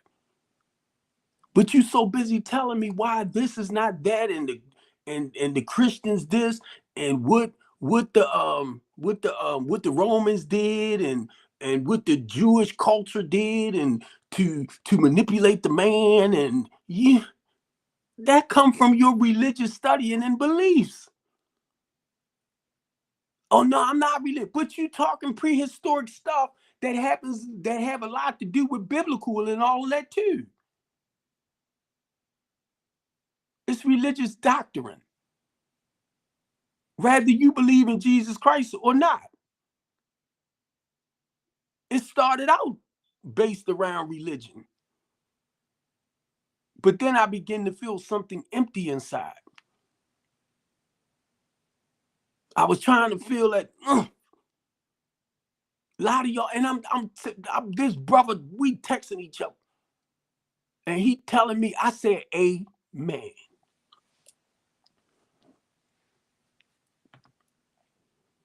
I said, Jesus Christ is the best thing that ever happened to me. And I was wrong. I posted that on my page, right? Jesus, I can say Jesus Copeland. Jesus Christ is the best thing that ever happened to me, right? I posted this comment and I stand by my statement. And this is what I wrote. Jesus Christ is the best thing that ever happened to me. I used to be a mean, nasty, hateful person. When I screamed out over 31 years ago because my life was spinning out of control, not one melanated or Caucasian took the desire of addiction from me. Please stop doing that. What did I just say? I'm talking about myself, right? I didn't say from Moses. And I'm just using that as an example because I didn't know Moses. I can only tell you what happened with me. If God divinely inspired them to do what they did or write what they write and go through what they went through, I'm telling you what he did with me, right? So I went on to say that. And so stop mixing your historical teaching and religious doctrine of research with a divine revelation. Okay? Jesus Christ wasn't a religious man. From my historical research and teaching, Jesus Christ spoke against organized religion that tends to enslave and oppress the people. If you're using your particular religion, doctrine, and way of getting into heaven to enslave and oppress, and that's control the people, you're dead wrong.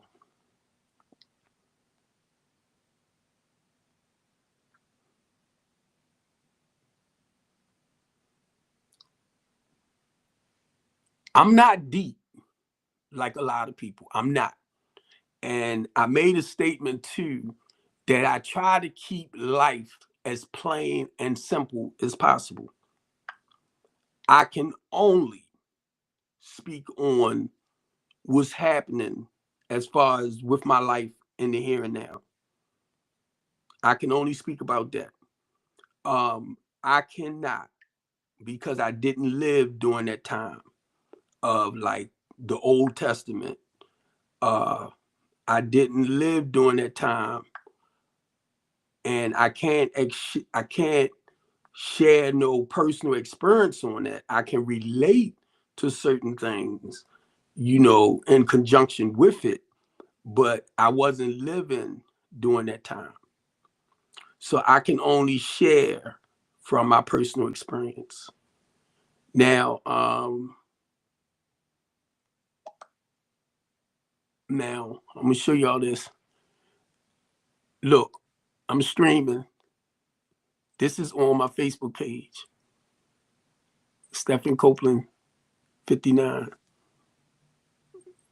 I'm right here. Look, I'm streaming. I turned it up. And see, that's why I know I be seen, right, all over. Rather, I get the support and the love from y'all, which is kind of disappointing at times because that's all you gotta do is push like, or just let me know you there. That's all I'm saying. I see my girl moving forward now. And this is my regular Facebook page, Stephen Copeland 909 at yahoo.com. And then the other one was Stephen Copeland 59 at it's they Facebook live pages that I have. And he's still commenting on this stuff, man. I deleted your stuff and you still decide you want to come back. You never answered my question. I hate when people want to try to tell me something, but if I ask you a question, you can't answer it. So I try to respect where people at with that too. Now look, I'm on my Twitch. This is Twitch.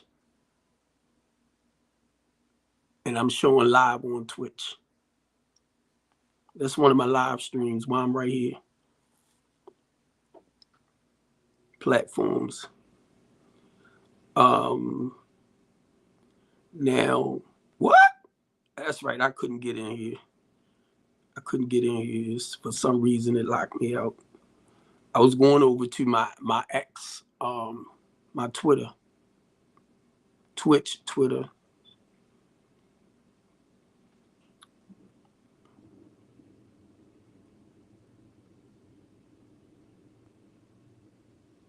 Now,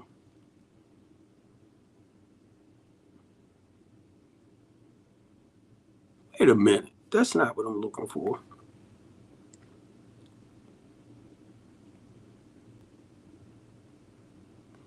I came over to YouTube.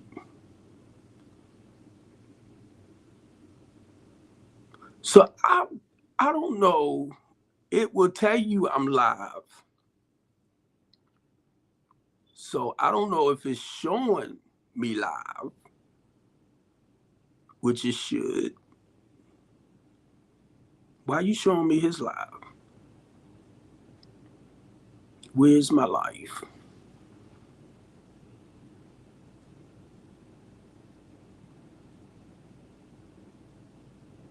Well, from what I'm getting,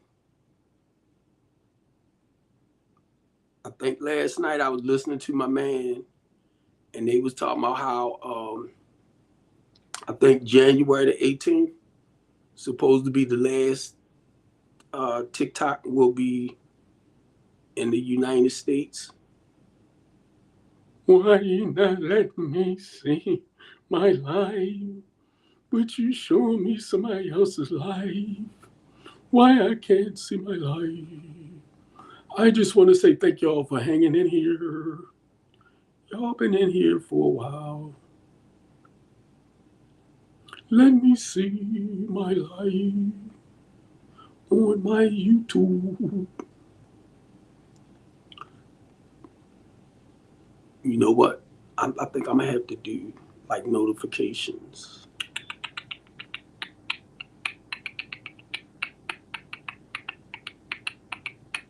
Why I can't see it?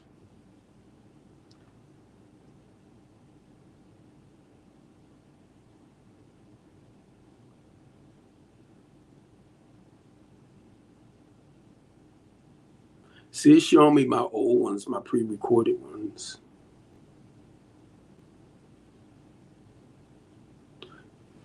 It should be showing on YouTube.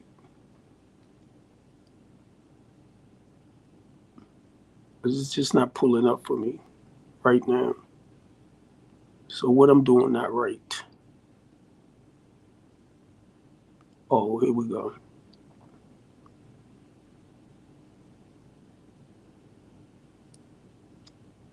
Here we go.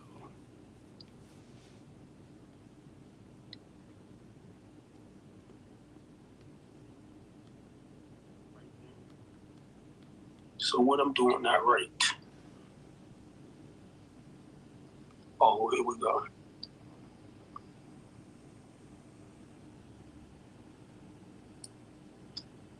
Here we go. And I only do this to make sure I'm live streaming to um, my other stuff. So what I'm doing not right. And you can see the delays in them too. We got you, Mr. Copeland. We got you. Okay, let me do TikTok. See, can I see myself on TikTok?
Y'all are just so patient with me. Thank you, thank you, thank you, thank you.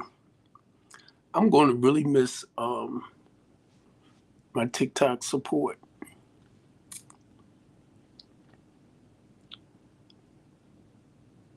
Yeah, it's not showing up top like I'm live. It might be showing that I'm live on other people's stuff, but it's not like I'm on my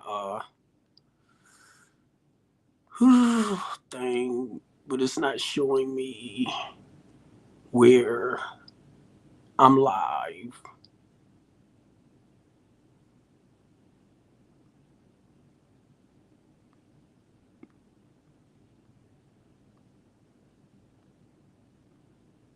I'm strolling down to see if it'll pick it up.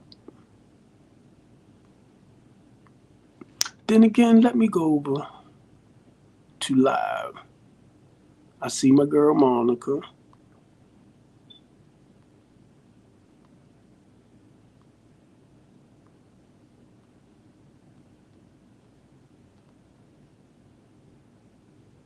I see why they look like Troy.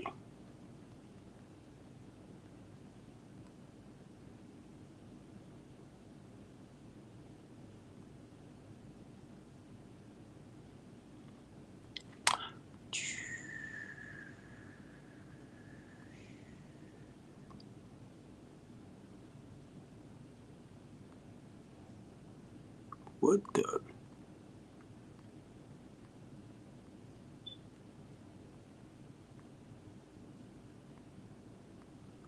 Yeah, I don't see my like people could see me, but I can't see them on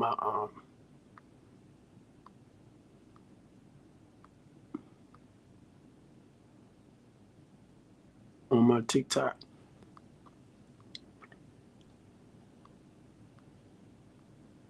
It might be something that I have to do on the inside to let more people know, because I don't see. So y'all know I'm learning. Yeah, right. When I was looking, stop playing with me.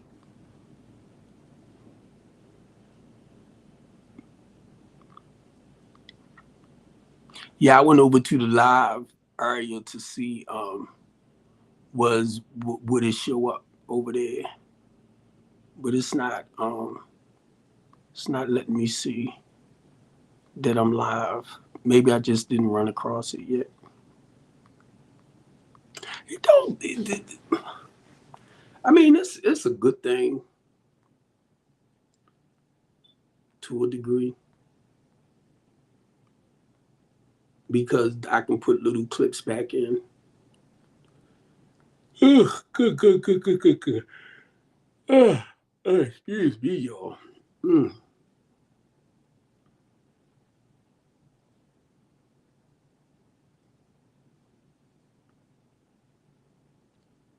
Yeah, I couldn't find it on my TikTok. It's probably right there. I just couldn't find it. But anyway, thanks again. Thank you again. Thank you again. Thank you again. Family.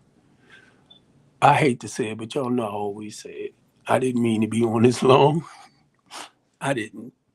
I try to stick to the structured time, 45 minutes. But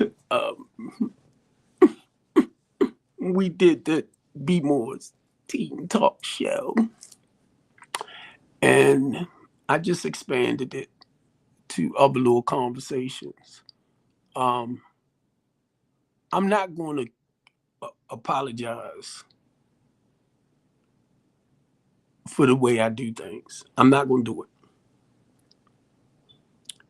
If you don't agree or like the way God had me doing stuff, you talk with him. Okay? You talk with him and you tell it to him because I can only tell you that I was called to ministry. I was called to ministry.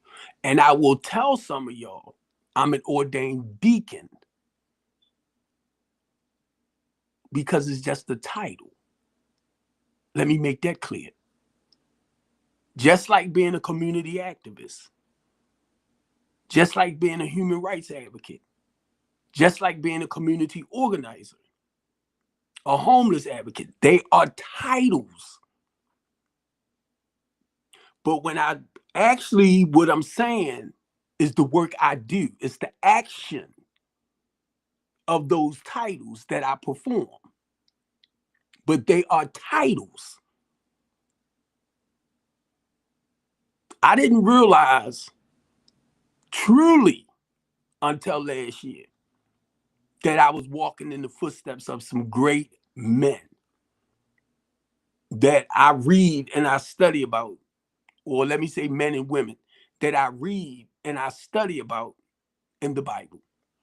You can quote scripture, you can fix it the way you want. That does not bother me. Listen to what I said. You can quote scripture. You can fix it the way you want. That does not bother me when you try to quote what John said or Mark said or Luke said in this version and that version, that verse. You're only repeating what somebody else said.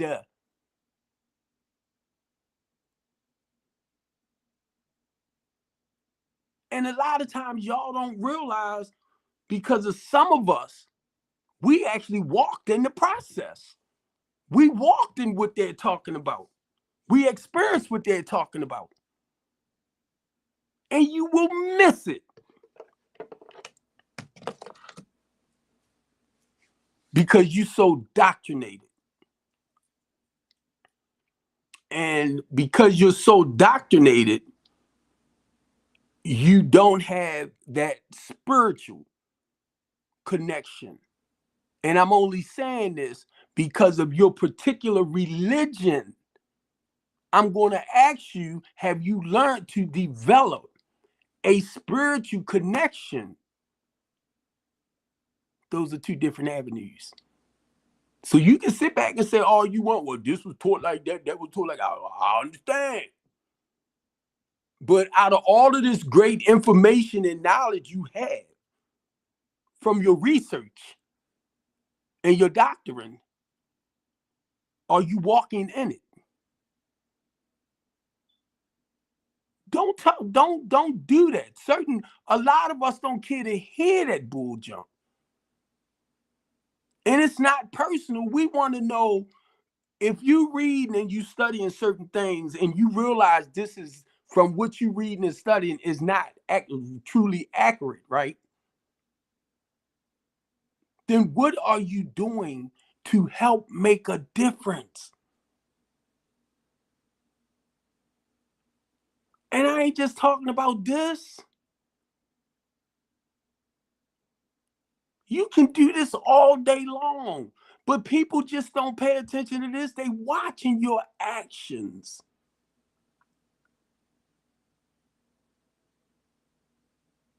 I will walk away from you quick. I know bishops, elders, pastors, deacons, ministers, because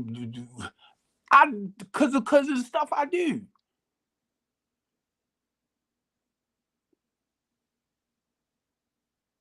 Your knowledge and your understanding or your theology, because you got your doctorate degree, understand how you got it. You had to study certain things. You had to read certain things. So if I tell you it's the Holy Spirit that's showing me stuff compared to the way you are reading and studying it and you learning it in a different sense, it's the Holy Spirit, I say, reveals certain things to me. And because of your knowledge, you're going to sit back and say, well, that's not what I get out of, huh? Okay. All right.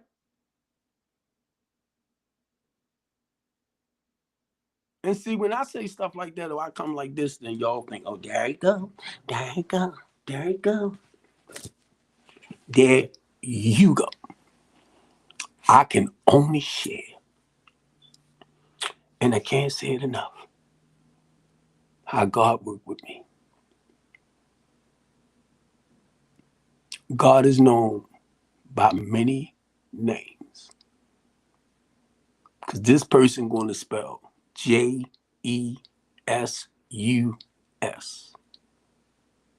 I said, Jesus is the best thing that ever happened to me. And if you don't believe in Jesus Christ like that, don't sit up here and try to take somebody and bring them over where you at. I didn't ask you that. You're totally disrespectful when you do that. I did not ask your arrogant butt.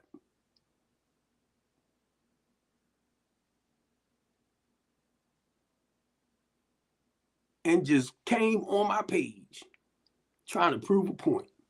What is you proving? Now, if I asked you,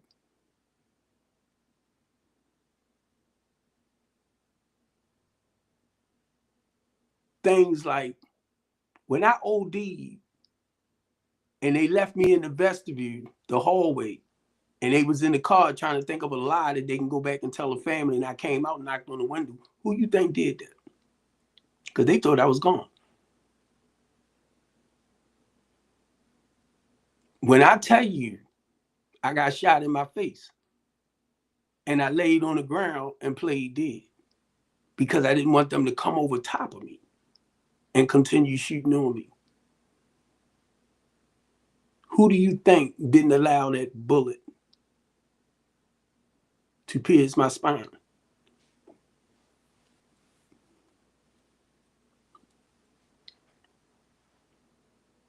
When I got stabbed, who do you think didn't allow it to touch certain organs where I could be in a colostomy bag or wearing a bag or something? See, if you can explain certain things to me divinely, well, thank God.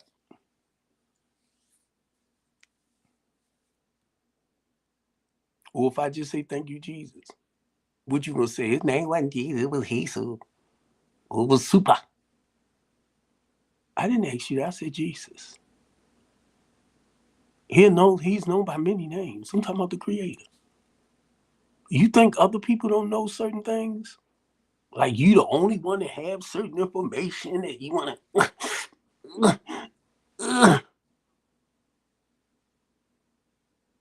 I'm a lover and a believer and a follower of Jesus Christ.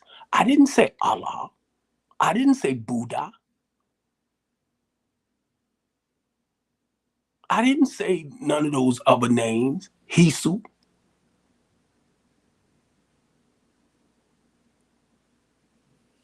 I didn't say that. I was just saying what worked for me. And you can share with me what works with you. And that's what I told him. Keep educating me. Don't push it. I'm 62.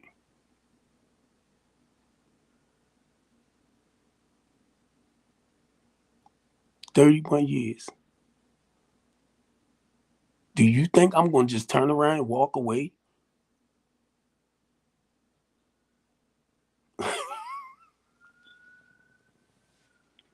Do you think historically, do you think, and I know how my life been moving for the last 32 years, January the 26th, day at a time. I know how my life been guided in a more positive direction.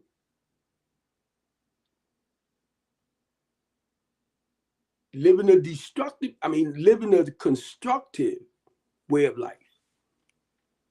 Do you think I'm gonna change that now at 62? I don't know the difference between what was wrong, what was broken, and now what's fixed.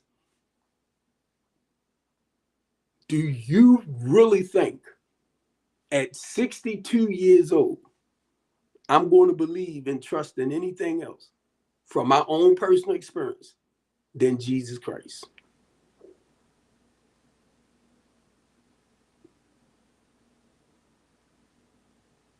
Please tell me what else I should believe in,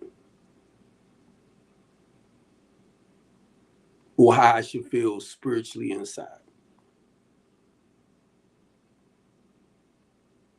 Please tell me. Because I ain't with all of this Google Gaga stuff. I'm not there with that.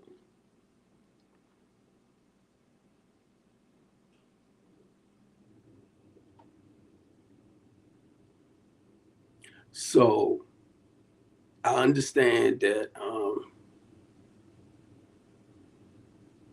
I don't believe in Bible the way I did some years ago. Now, I don't believe in it. I mean, I don't want to take away from it. I don't want to add to it because we have a lot of people that believe in Christ. They believe in the Bible, rather it's fake and phony to you. It's a lot of truth within the Bible. I haven't ran across another Bible yet that's basically haven't been expanded or written compared to, what we understand and grew up with. You understand that they change wordings around and stuff like that. Understand all that throughout the years during historical time.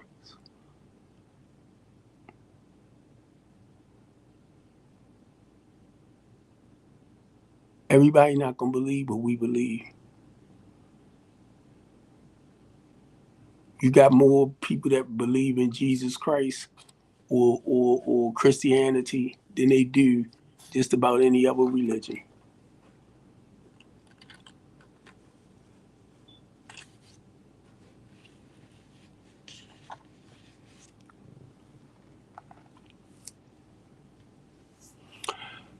So okay, let's end this. 2 hours and 42 minutes. Thank you, Jesus. Thank you, thank you, thank you. And Devin, I think it's so sad, bro. I think it's so sad that you have to come on my lives under somebody else's name, justice, just to try. And that ain't nothing but evil, bro. You come on and you want to try to make me out to be a monster with everything that I do. And there's people out there, you might not get the phone calls, bro. There's people out there, it's getting cold. And there's people out there that need shelter, a warm roof over their heads. And when you come on to people's stuff like that, and I'm talking one way, and you want to come on in and try to divert what I'm saying, and then you're going to run off with your mouth about ex-offenders or convicts and stuff, not realizing Steve Copeland work with us anyway. So you coming on and what you saying and what you doing, you just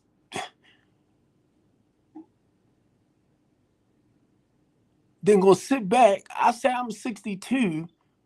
What do my criminal record got to do with anything? Be truthful. It's not stopping me from doing this.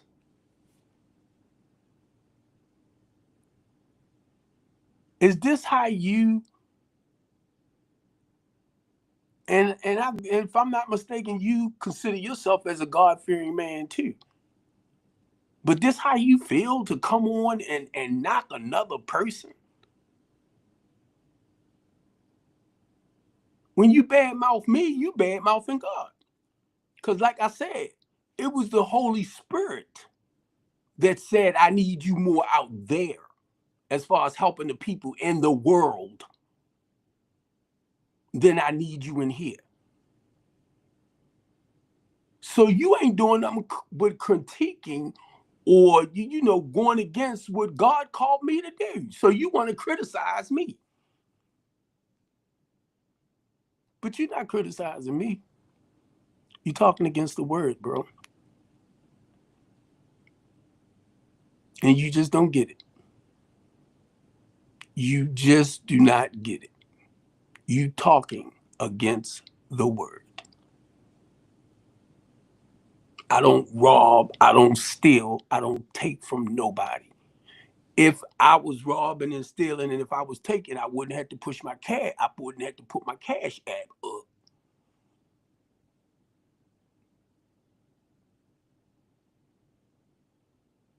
I love y'all. And I am going to end this. Love you, family. This is 2:45, 2 hours and 45.